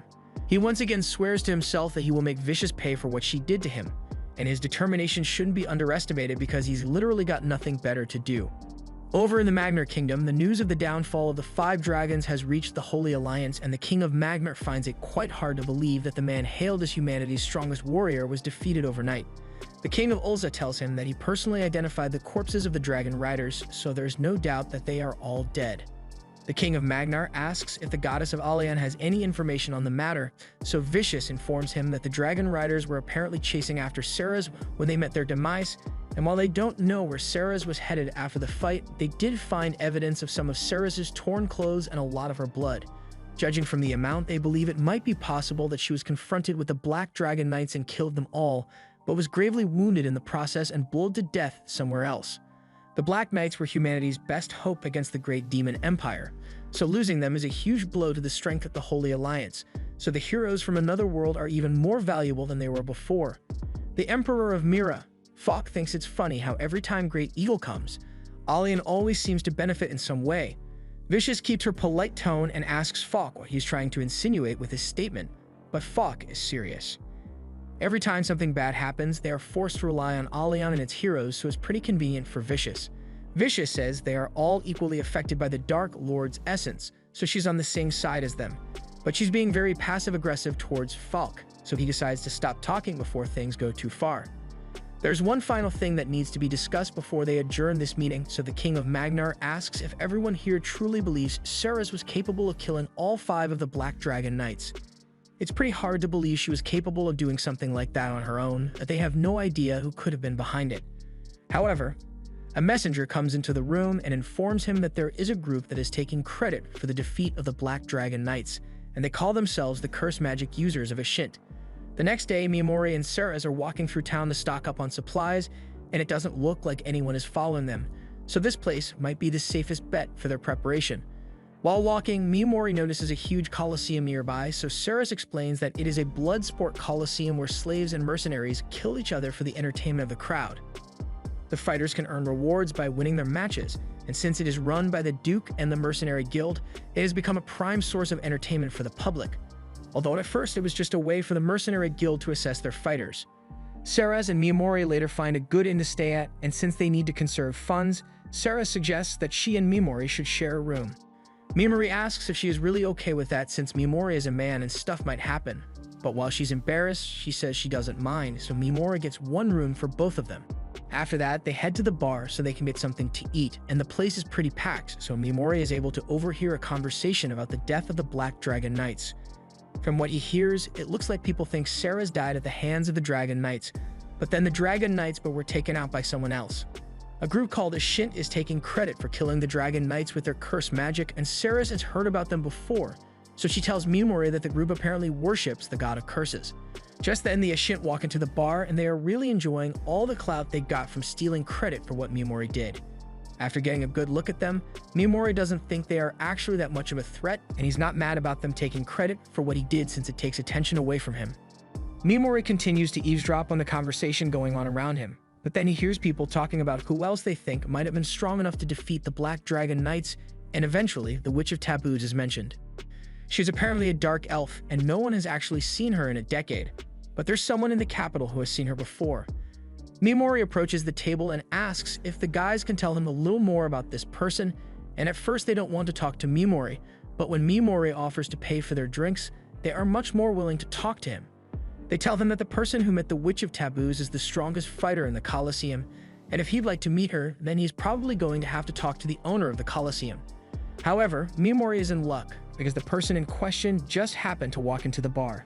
Mimori goes up to her, introduces himself, but Eve immediately knows he wants something from her, so she asks him to state his business. Mimori gets to the point and tells her that he would like to meet the Witch of Taboos. Eve admits that she has ventured into the land of the golden-eyed monsters before, but she denies ever having met the witch, but thanks to Sarah's spirits, she is able to tell that Eve is lying when she says never met the witch before. Eve asks Mimori why he wants to see the Witch of Taboos, so Mimori says he is just going out of curiosity, so Eve advises him to stay out of the land of the Golden Eye Monster, since to be frank, he doesn't think Mimori is strong enough to survive up to 3 days there. She tells Mimori that she'd value his life a little more, but it's a bit hypocritical coming from her since she routinely risks her life on stage. Later, Mimori is informed by Sarah's that Eve was lying, so they can guarantee that she actually knows of the whereabouts of the witch. As he returns to his hotel room, Mimori realizes that he forgot to bring some food back for Pikimura to eat, so he decides to pull out a snack he had with him when he first arrived in this world. He also gives some to Sarah's, and she has never had anything like it before, but as soon as she puts it in her mouth, she is delighted by the wonderful taste. She asks him if it is a common snack from his world, and Mimori says it is, but he unfortunately can't make any more of it. For now, they need to decide what their next move is going to be, and the first thing on the agenda is finding out the location of the witch from Eve. He needs to find a way to get her to tell him, but what would be more important to her than her life? Typically, it would be money since she buys her freedom if she has enough funds, although it would require a large sum of money. That same night, we see Eve visiting a little dark elf girl, and she promises her that she will do her best to get her out of here. Back in Mimori's room, Ceres is practicing with her spirit regalia, and it may just look like some armor with no visible boost aside from looking cool, but I'm sure it will come in handy at some point. Once Ceres is done training, Mimori asks her if she can give him some pointers on how to handle close combat since he has been relying on his skill a little too much lately, so he wants to be prepared if he is ever unable to use it. Ceres understands, so she decides to train him the same way she would train one of her knights back when she was still a knight captain. She takes a step back and tells Mimori to assault her, so he throws a straight punch, but Ceres easily evades it and puts him in an arm lock. Something like this doesn't require a weapon, and it can easily be honed with a few days of training, but as she says this, she realizes she is pretty close to Mimori, so she takes a step back and apologizes. Mimori says it is fine since he is the one who asked her to train with him. After a long and sweaty training session, Mimori is taking a bath and Ceres is engaging in some degenerate activity with Mimori's shirt. She realizes what she's doing is messed up even if she does have feelings for Mimori, and luckily it looks like no one was around to see her, except Mimori who was standing behind her this entire time. He says he noticed that his clothes were missing, so he came to look for them, and Ceres apologizes, saying that she thought it would be a good idea to wash his clothes with hers. Later that night, Ceres is asleep and Mimori praises her for how kind she is. She is diligently trying to become a sword that can protect him, and she is suppressing all kinds of down bad emotions to fulfill her role to him, so he should be grateful to her. Ceres wakes up and notices that Mimori is still up, so he tells her he is just having a bit of trouble sleeping, and Ceres has a good remedy for that, so she gets out of bed and searches through her bag to retrieve some herbs. One of them helps with sleep, but the other has the opposite effect and leaves you excited and full of bedroom vigor. Of course, she doesn't intend to use it with Mimori though. Since he's going to be taking herbs, Mimori pulls out a soup cube from his bag and uses it to make 2 cups of soup for himself and Ceres. Mimori asks Ceres to have a taste before they add the herbs, and she is amazed by how good it tastes and how all that flavor was packed into a single tiny cube. Now that she has tried it, she's going to add the sleep herb to it. However, she accidentally spilled a lot more in there than she intended to. The second one has a regular amount of sleep herb in it, and Ceres offers to drink the overdose cup since it was her mistake in the first place. As she and Mimori drink it, they feel surprisingly refreshed, but they should be feeling sleepy. So Ceres goes to check which bottle she used, and it turns out she mixed up the excitement herbs and the sleep herbs. She sincerely apologizes to Mimori, but he says it's fine, he will just read his book to keep himself busy. Ceres asks him if there are any special services she can offer him since she is sure he is stiff as a board right now. But while Mimori is certainly feeling tempted, he asks her to just get some sleep. Ceres is surprised by how resistant Mimori is to temptations, but it's not like he doesn't want to, like his revenge takes priority over all else. So until he has made vicious pay, he won't be able to focus his attention on other things. In a way, it's like a curse that stops him from being happy until his goal has been achieved. However, once he is done with his revenge, he should be able to put his energy into other endeavors, so Ceres gets behind him and swears that she will do everything within her power to help Mimori get his revenge, and Mimori is thankful for her help.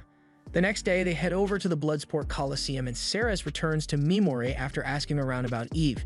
She is pretty famous around here, and she was sold to the Coliseum as a slave. But from the very first day she got here, she was a hit with the fans, and she hasn't lost a single match yet in her 3 years of fighting. Tomorrow is apparently her final fight, meaning she has already earned enough money to buy her own freedom, so trying to negotiate with her using money won't be an option anymore. Additionally, Sarah has learned that Eve had already saved up enough money to buy her freedom 2 years ago, and she's now trying to buy the freedom of a small elf girl as well. There's also something Sarah is worried about because all previous Colosseum champions have all died during their final match, so it looks like there's some foul play at hand as there are rumors that the Duke is arranging to put fighters at a disadvantage during their final fights. But Mimori smiles because this may be just what they need to get Eve to trust them. Eve is the undefeated champion, and she's really popular, so there's no doubt that the Colosseum management team would try to kill Eve off for the publicity it would create. Sarah assumes Mimori intends to stop this from happening at the main event tomorrow, but Mimori doesn't see a reason to wait till tomorrow to save Eve when he can just get it done today. Later that day, Mimori corners Eve in a dark alleyway and says he needs to talk with her. Eve tries to dismiss Mimori and tells him she doesn't know where to find the Witch of Taboos, but Mimori already knows that she's lying. He asks if Eve is trying to keep the witch's location hidden because she is indebted to the witch, but Eve denies it. However, Sarah is there as well, and she immediately calls Eve out for lying again. Eve is starting to get suspicious of Mimori's intentions, so she's about to draw her sword, but Mimori stops her by saying he just wants to help save Eve. She asks him what he intends to save her from, so Mimori explains that the Duke running the Colosseum is going to use all sorts of dirty tricks to make sure she goes down in tomorrow's match.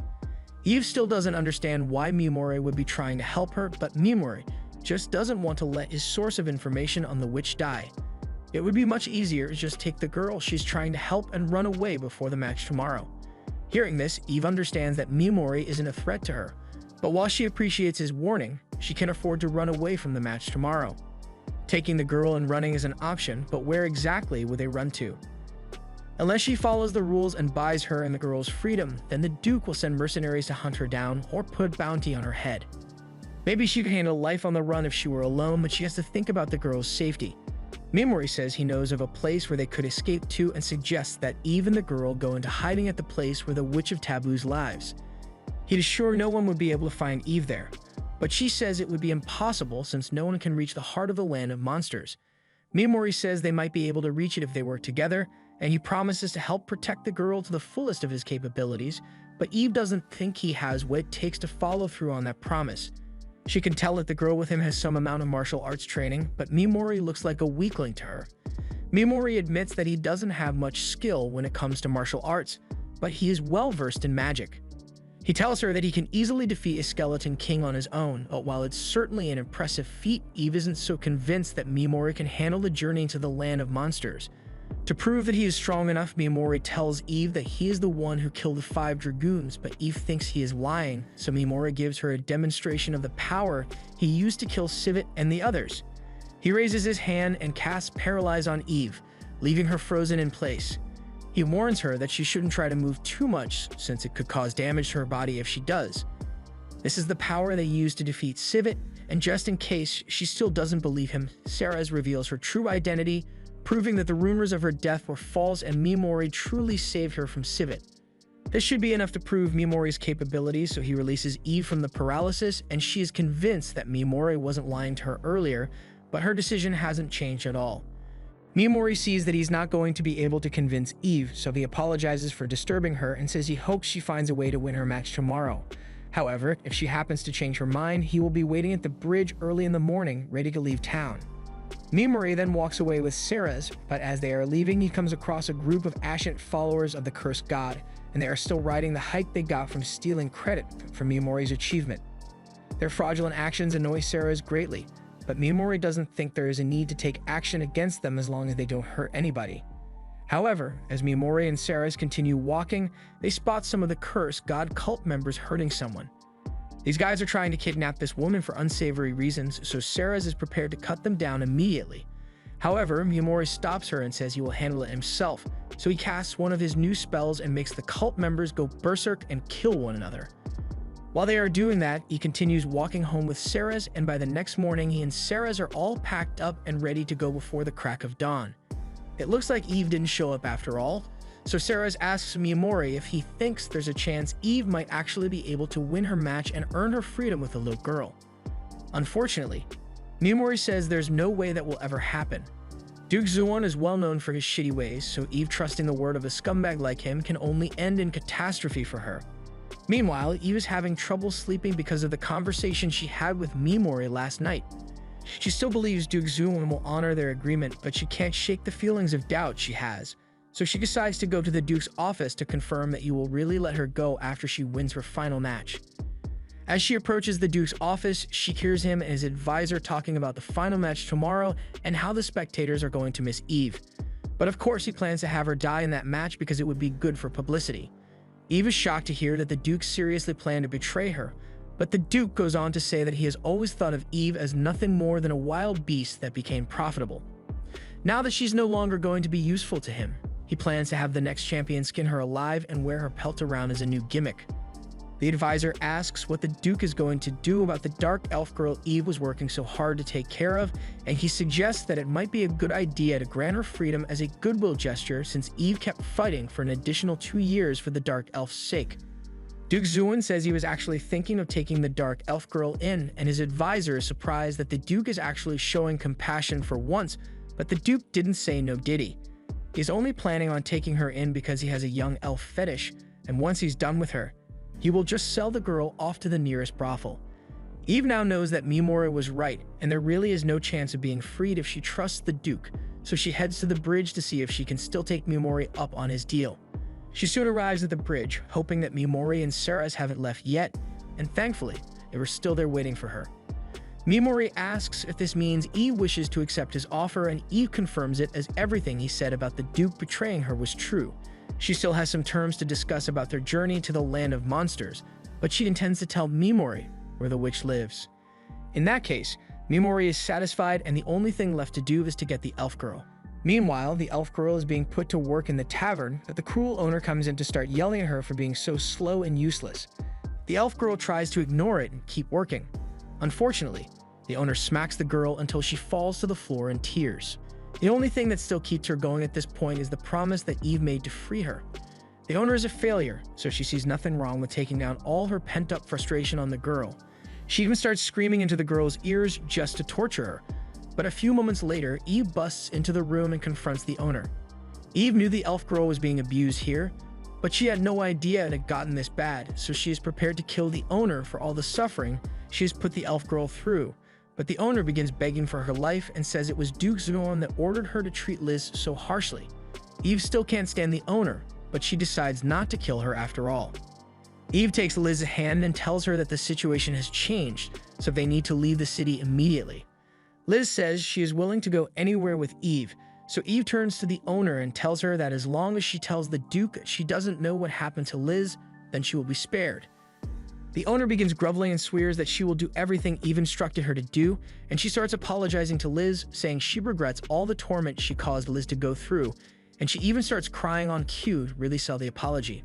Liz obviously doesn't believe her, but Liz isn't the type to go for revenge, so she just lets it go and turns to leave with Eve.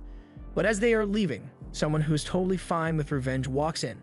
So Mimori tells Eve and Liz to go on ahead because he has some business to take care of. Once Mimori confronts the owner, he tells her to drop the act because he knows what kind of person she is. The woman begins acting smug and says it will be over for Mimori and the others as soon as she tells the Duke what they've done. Unfortunately, Mimori doesn't really care, he just wants to make sure scum like her doesn't get to see another sunrise after all the horrible things she has done to Liz. He casts paralysis and poison on her, but to avoid suspicion, he decides to make it look like a robbery and stab the woman to death. After he is done, Mimori heads back outside and goes into the sewers to meet up with Eve and the others. Eve asks Mimori what he did to the woman and he doesn't give a clear answer, but he says the woman won't be able to bother Liz ever again. As she said earlier, Eve will tell Mimori where to find the Witch of Taboos, but before she does, she would like to know why he wants to meet the witch in the first place. Mimori explains that he has a forbidden scroll written in ancient text, and he heard that the Witch of Taboos might be able to read it. Eve just wants to confirm that Mimori doesn't intend to harm the witch in any way, so he assures her that he won't start anything as long as the witch doesn't attack him. Eve is glad to hear this and says there is something else she wants to discuss with him. She isn't as smart as him and can't predict people's actions like Mimori can, so she would like to swear her loyalty to him as her master. Mimori is surprised by this sudden leap in trust when she still barely knows him, but Eve has realized that she can't solely base her trust on how long she has known someone. Besides, she knows for a fact that Mimori is a good person because he could have used any number of violent tactics to force Eve to tell him where the witch lives. He even had the option of holding Liz hostage, yet he chose to save her instead. The group begins their journey, but before they can escape, the Duke has already sent out a search party to capture Eve and Liz. The Duke likely enlisted the help of the Ashint cult in the hunt. Mimori has to come up with a strategy to beat them, so he tells Eve to take Liz and hide deep in the forest while he and Ceres handle the Ashint cult. The cult enters the forest and spots some tracks, but the leader realizes that the tracks are too obvious, so it must be some kind of trap. He yells for the person behind this to show themselves, so Ceres emerges from the forest with a mask on to confront them. The leader doesn't know who Ceres is, but he's in a good mood today, so he offers her a simple deal. As long as Ceres hands over Eve and Liz, he won't unleash the full power of the Ashint cult on her, and he claims that their power was able to take down the world's strongest human civet. In addition, he is even willing to allow Ceres to join the ranks of the Ashint cult since he can tell that she is a skilled martial artist. Surprisingly, Ceres agrees to his terms and says she will lead them to Eve and Liz, but the leader knows that no one ever switches sides that quickly, so Ceres must be trying to lead them into a trap. The fact that she is trying to lead them into the forest means she must need them to be within a certain range for some sort of attack, so he tells his men to aim their bows at her and get ready to attack. She asks why they are using bows when they claim to have powerful curses, and since he intends to kill her anyway, the leader lets her in on a little secret. The Ashint cult was formed after the Assassin's Guild was exterminated by a summoned hero, and the cult just uses assassination techniques to eliminate targets, with a little bit of added poison, of course. The poison is incredibly advanced and leaves no traces, so the cult is able to pass it off as a curse to the unsuspecting masses.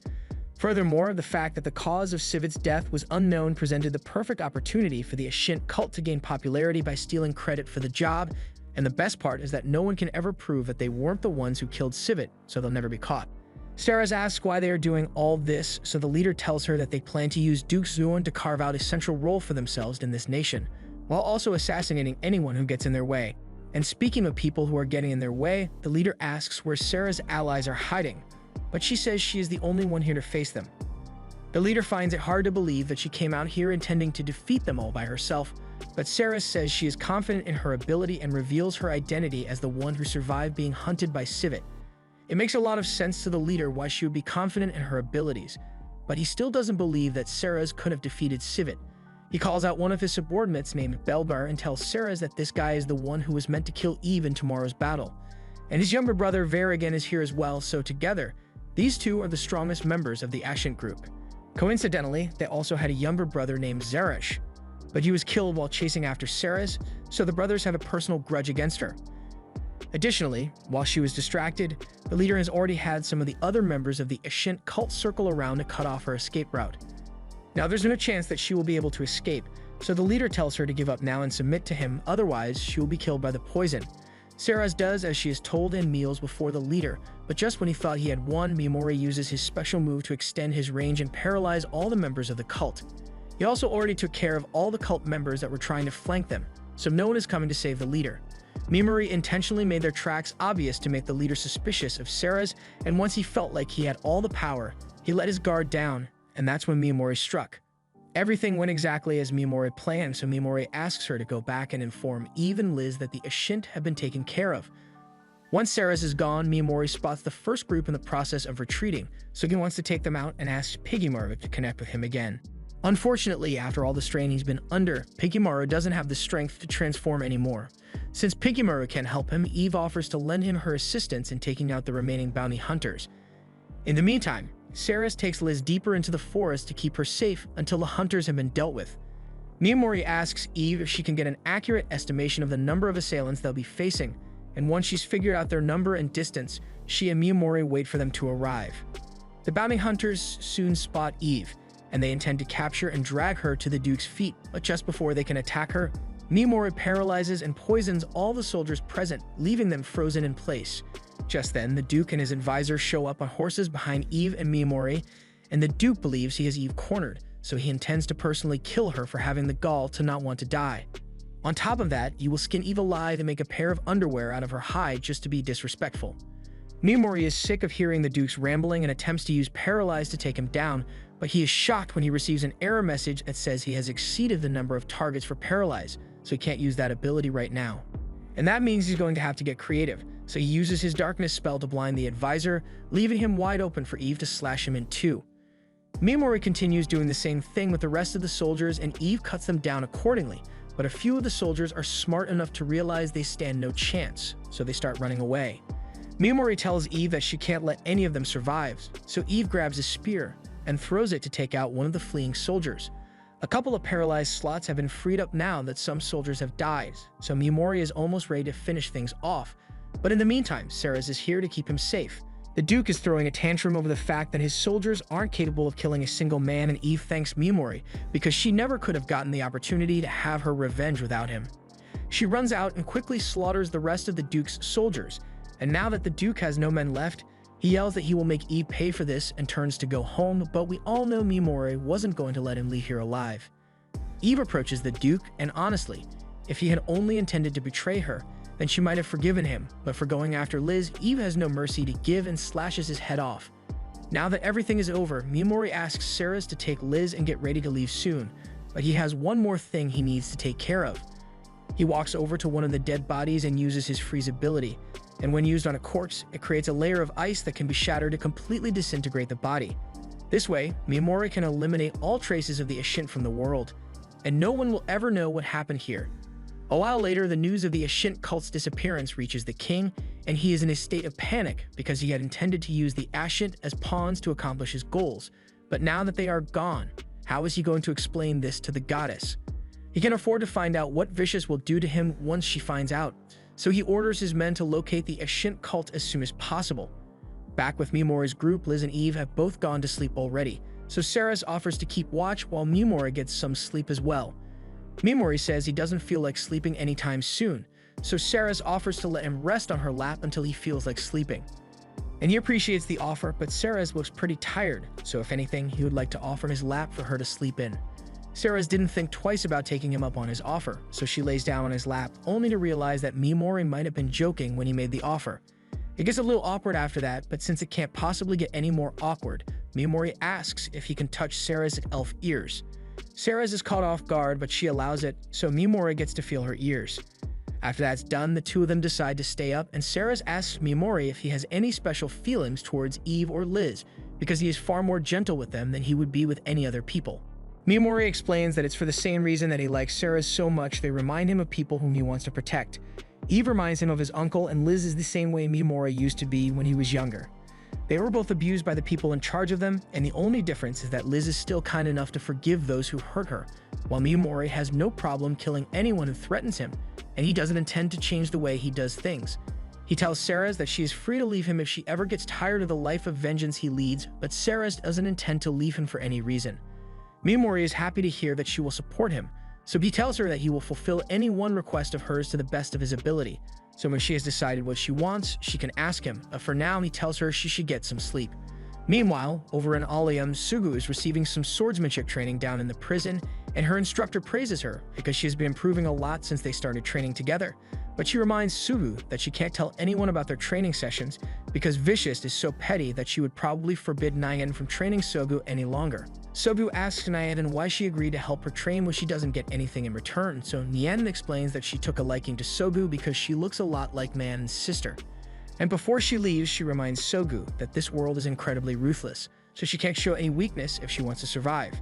The next morning, Mimori's group is preparing to set out on their journey to the land of monsters, and Mimori has bought a new dress for Liz to wear, and she absolutely loves it. Before they leave, Ceres suggests that should come up with a name for their group since they might need to identify themselves once they get to the land of monsters. She already has a name in mind and suggests that they could call themselves the Lord of Flies Warband, and everyone seems to like the name, so Mimori agrees to go with that.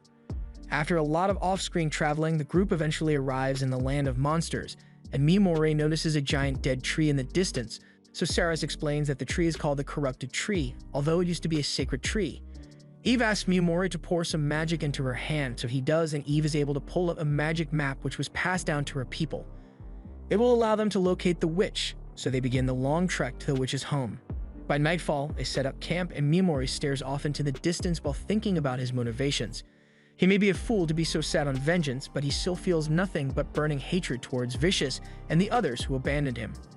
and he will annihilate any monsters he comes across to gain XP and become strong enough to get his revenge.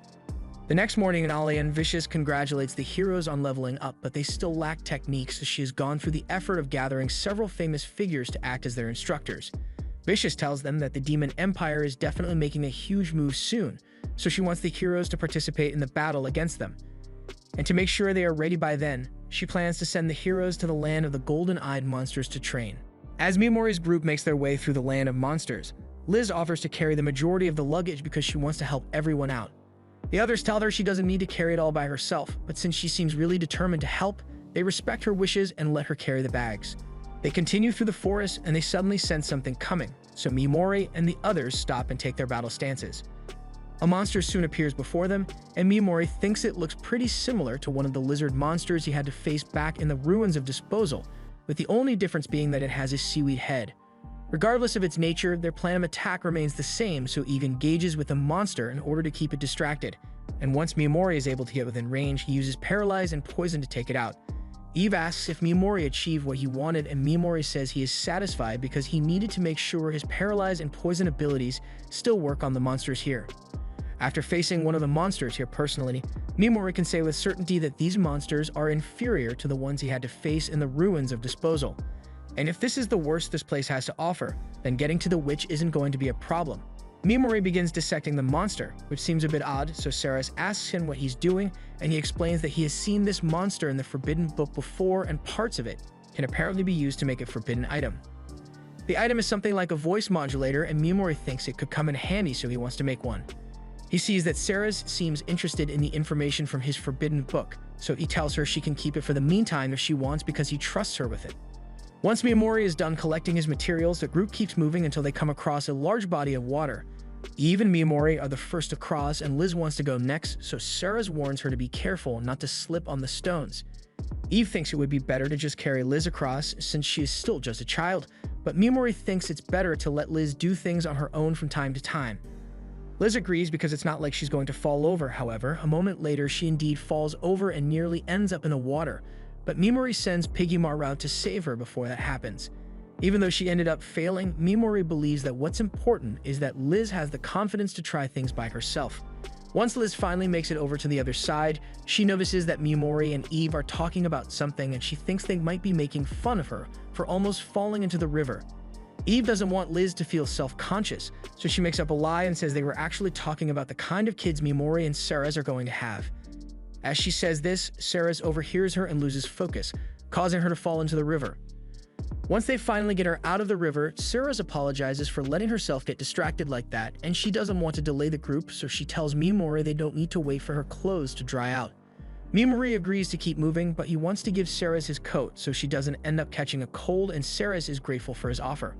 The group then continues making their way through the forest, but before long, Mimori and Eve sense something up ahead, so they tell Liz to get behind them as they prepare for battle. Eve tells Mimori that she recognizes these monsters, and she knows for a fact that she can't beat them, so she asks Mimori what they should do.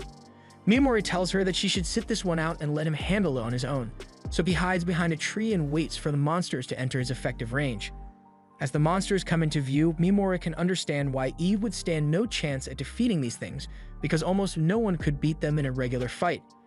However, Mimori doesn't intend to have a normal fight, so as soon as the monsters get close enough, he paralyzes them and then uses Berserk to make them bleed all over the place until they die.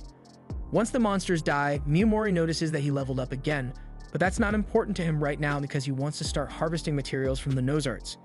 Eve looks at Mimori in disgust and asks if he intends to eat that thing, but Ceres interjects and explains that Mimori doesn't intend to eat the monster.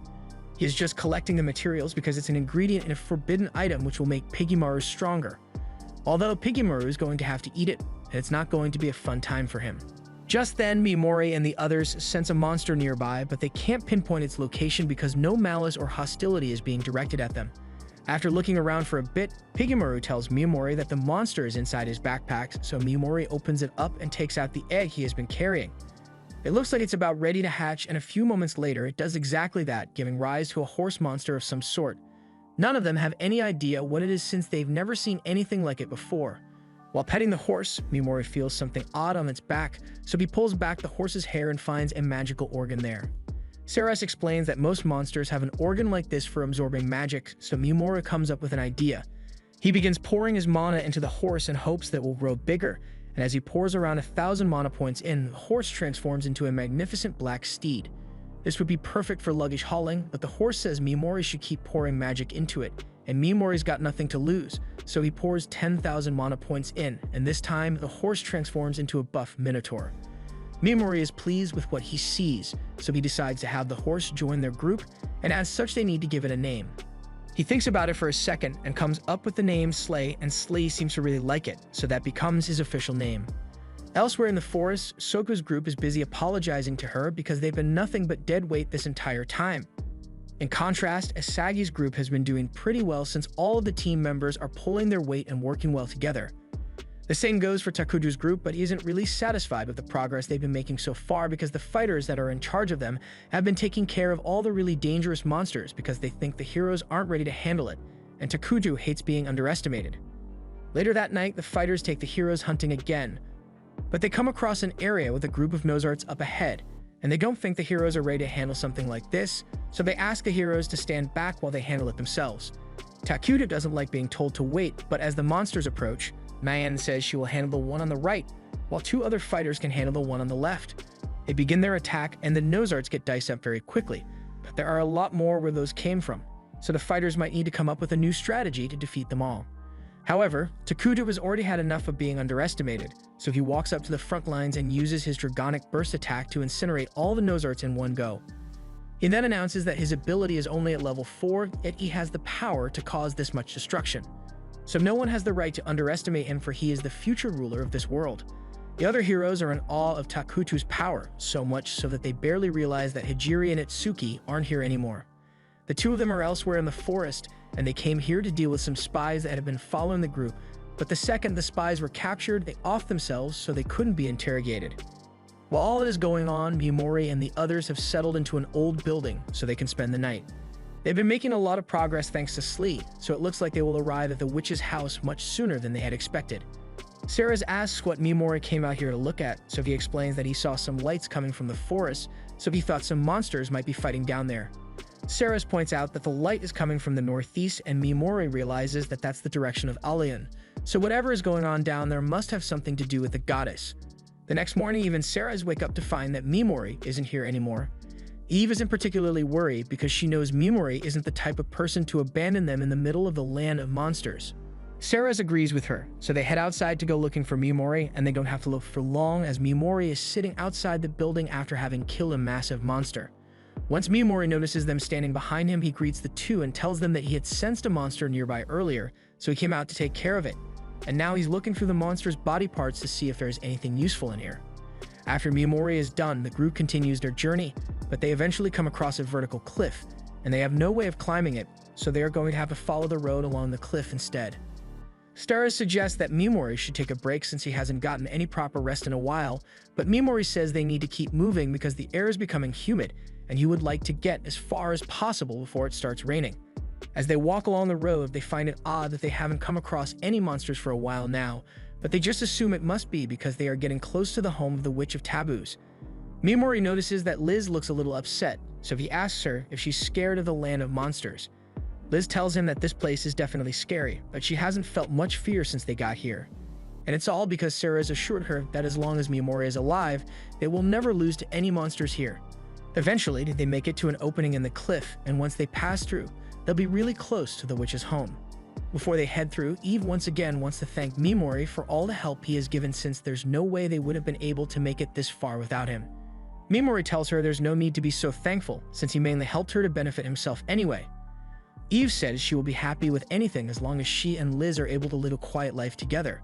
Maybe they could even start a farm together once they settle into their new lives, and Liz likes that idea, but a moment later, a mouth monster appears above Eve, and it's too close for Mimori to use paralyzing time, so Eve turns around and slashes it down. The monster is definitely dead now, but Mimori still has a bad feeling about it for some reason. His worries are confirmed when the monster lets out an ear-piercing screech and a flash of blinding light which acts as a signal and alerts all the monsters in the area of the group's location. So now, every monster in the forest is heading straight for Mimori's group. Their chances of survival aren't looking good against this many enemies. Mimori tells the others to start moving since they have some time before the monsters reach here, but Eve doesn't think they'll be able to escape in time, so she offers to stay behind and act as bait while the others run away. Liz tries to talk Eve out of it, but Eve says she needs to do this since it was her actions that caused this mess. She asks Liz to listen to Sarah's and Mimori while she's gone, but Mimori never agreed to this plan of hers. He says he will only let Eve act as bait if she promises to come back alive, and Eve promises, but she didn't say on God, so Mimori knows she doesn't intend to survive. He tells her that she doesn't need to feel responsible for this since the monster that sounded the alert was hidden with concealment magic, so it was impossible to detect ahead of time, and it was the right call to kill it when she did. Besides, if any blame is going to be dished out, he says it should be directed at him since he failed to cast sleep on the monster before it attacked. In any case, Eve is an indispensable asset to the team since she is the only one who has a map to the witch's location, and negotiations will go a lot smoother if she is there with him when he meets the witch. Mimori then pulls out the voice projection stone he made earlier and sticks it in his helmet before telling the others that he's the only one who stands a chance of surviving against that horde as long as he has the help of Piggymaru and Slay. He's the only one here who can deal guaranteed fatal damage to the monsters anyway, so he tells Eve that she doesn't have to worry herself over it. Liz thanks Mimori, but he tells her that it's too early to be thanking him since he can't guarantee that he will make it back alive either, although he's going to try his best. Sarah kneels to wish Mimori good luck, and he entrusts her with taking care of Eve and Liz if he ends up dying to the horde out there. Meanwhile, all the heroes are being evacuated because they are not prepared to handle a catastrophe of this scale. Soka tries to gather up all her team members so they don't get caught in the stampede, but they all get scared and start running off in random directions. Meanwhile, Oyamada and Takutu are trying to fight a bunch of the monsters, but they soon realize that the monsters are going after something else, and the fact that he is being ignored by the monsters pisses him off immensely. One of the girls is running for her life when she accidentally trips over a rock and is about to be caught by the Hanzi monster, but before she could be harmed, Kobata steps in to defend her. The girl thanks Kobata and runs away, leaving Kobata to fight the monster alone. Kobata steals her resolve and reminds herself that she needs to stay strong so none of her classmates end up dying, but then she remembers that she stood by and did nothing as Mimori disposed of, so she has no right to be acting all high and mighty. At the same time, Mimori is just about ready to put his plan into motion. He ordered Sarah's and the others to go hide themselves in a nearby cave so they don't get caught up in the chaos, and that means there's no reason for him to hold back. Mimori proceeds to pour his magic into Slay's stone, and a bolt of red lightning can be seen all the way across the forest. Now that Slay is transformed, Mimori takes out his helmet and activates the voice projection stone before asking Piggymaru to do the honors of starting the battle. Right on cue, Piggymaru yells into the helmet, and his voice is amplified hundreds of times over, leading all the monsters directly to Mimori's location.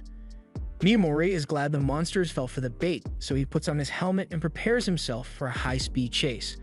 On Mimori's signal, Slay begins running, and Mimori still isn't certain that he will be able to make it out of this alive, but he has a lot to protect right now, so he can't afford to let his worries show. Back at the heroes' camp, Soba meets back up with Yasu's group, but she is horrified to find out that 2 of his group members have died. She doesn't understand how this could have happened since Yasu should have been strong enough to keep them safe, but Yasu just didn't care about them at all and ran to save himself. Sobu is upset and asks why Yasu chose not to do anything to help them even though he's A-class, but again, Yasu just didn't give a shit about them, and the fact that Sogu is giving him a lecture on morals is really pissing him off right now. He knows she's not trying to be condescending, but the way she always talks makes her sound like she's acting all high and mighty. Sobu doesn't understand what he's talking about since all she was saying was that the strong should protect the weak, but that's exactly what Yasu is talking about. The law of this world is strength, and Yasu survived because he is strong, but the other 2 that died weren't even good people in the first place, so why would he care about them? Those 2 were among the first to mock Mimori as he was banished to his dune for being weak, so they can't complain now that this thing happened to them. Not to mention the fact that they relentlessly bullied him back on Earth. Takudo comes back over to the group just so he can insult Yasu and call him a nobody. It's clear from Yasu's reaction that he is still having a hard time coming to adjusting to the situation. So even if you may have some decent power right now, it won't be long before reality sets in and he is forced to bow down to Takuto's superiority.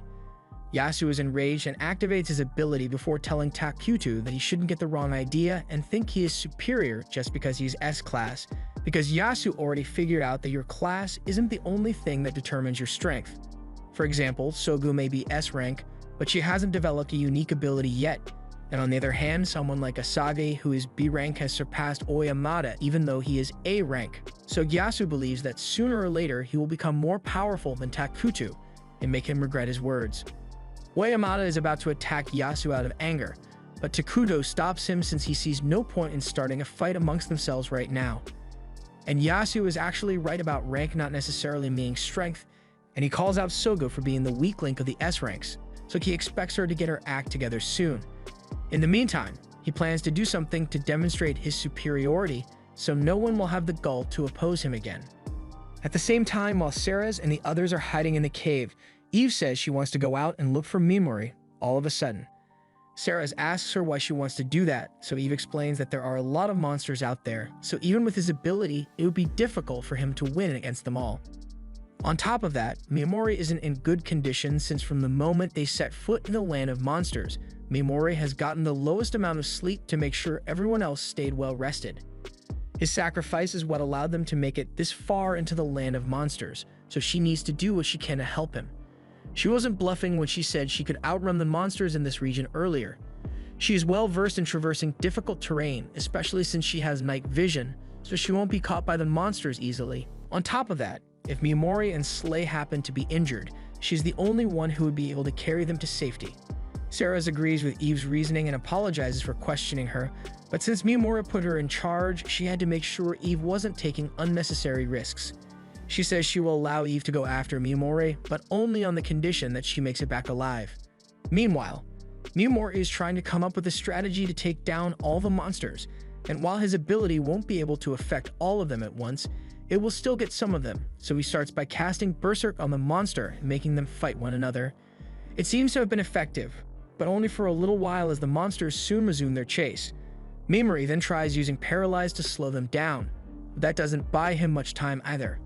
His situation isn't looking too good right now, as the rain is causing low visibility, and on top of that, his MP is being burnt through really quickly because of his combination with Pigimaru, so if he wants to keep going, his only option would be to level up so he can restore his mana, and as long as he kills some of the high-level monsters, it should be possible, but a plan like that is too risky for him to rely on.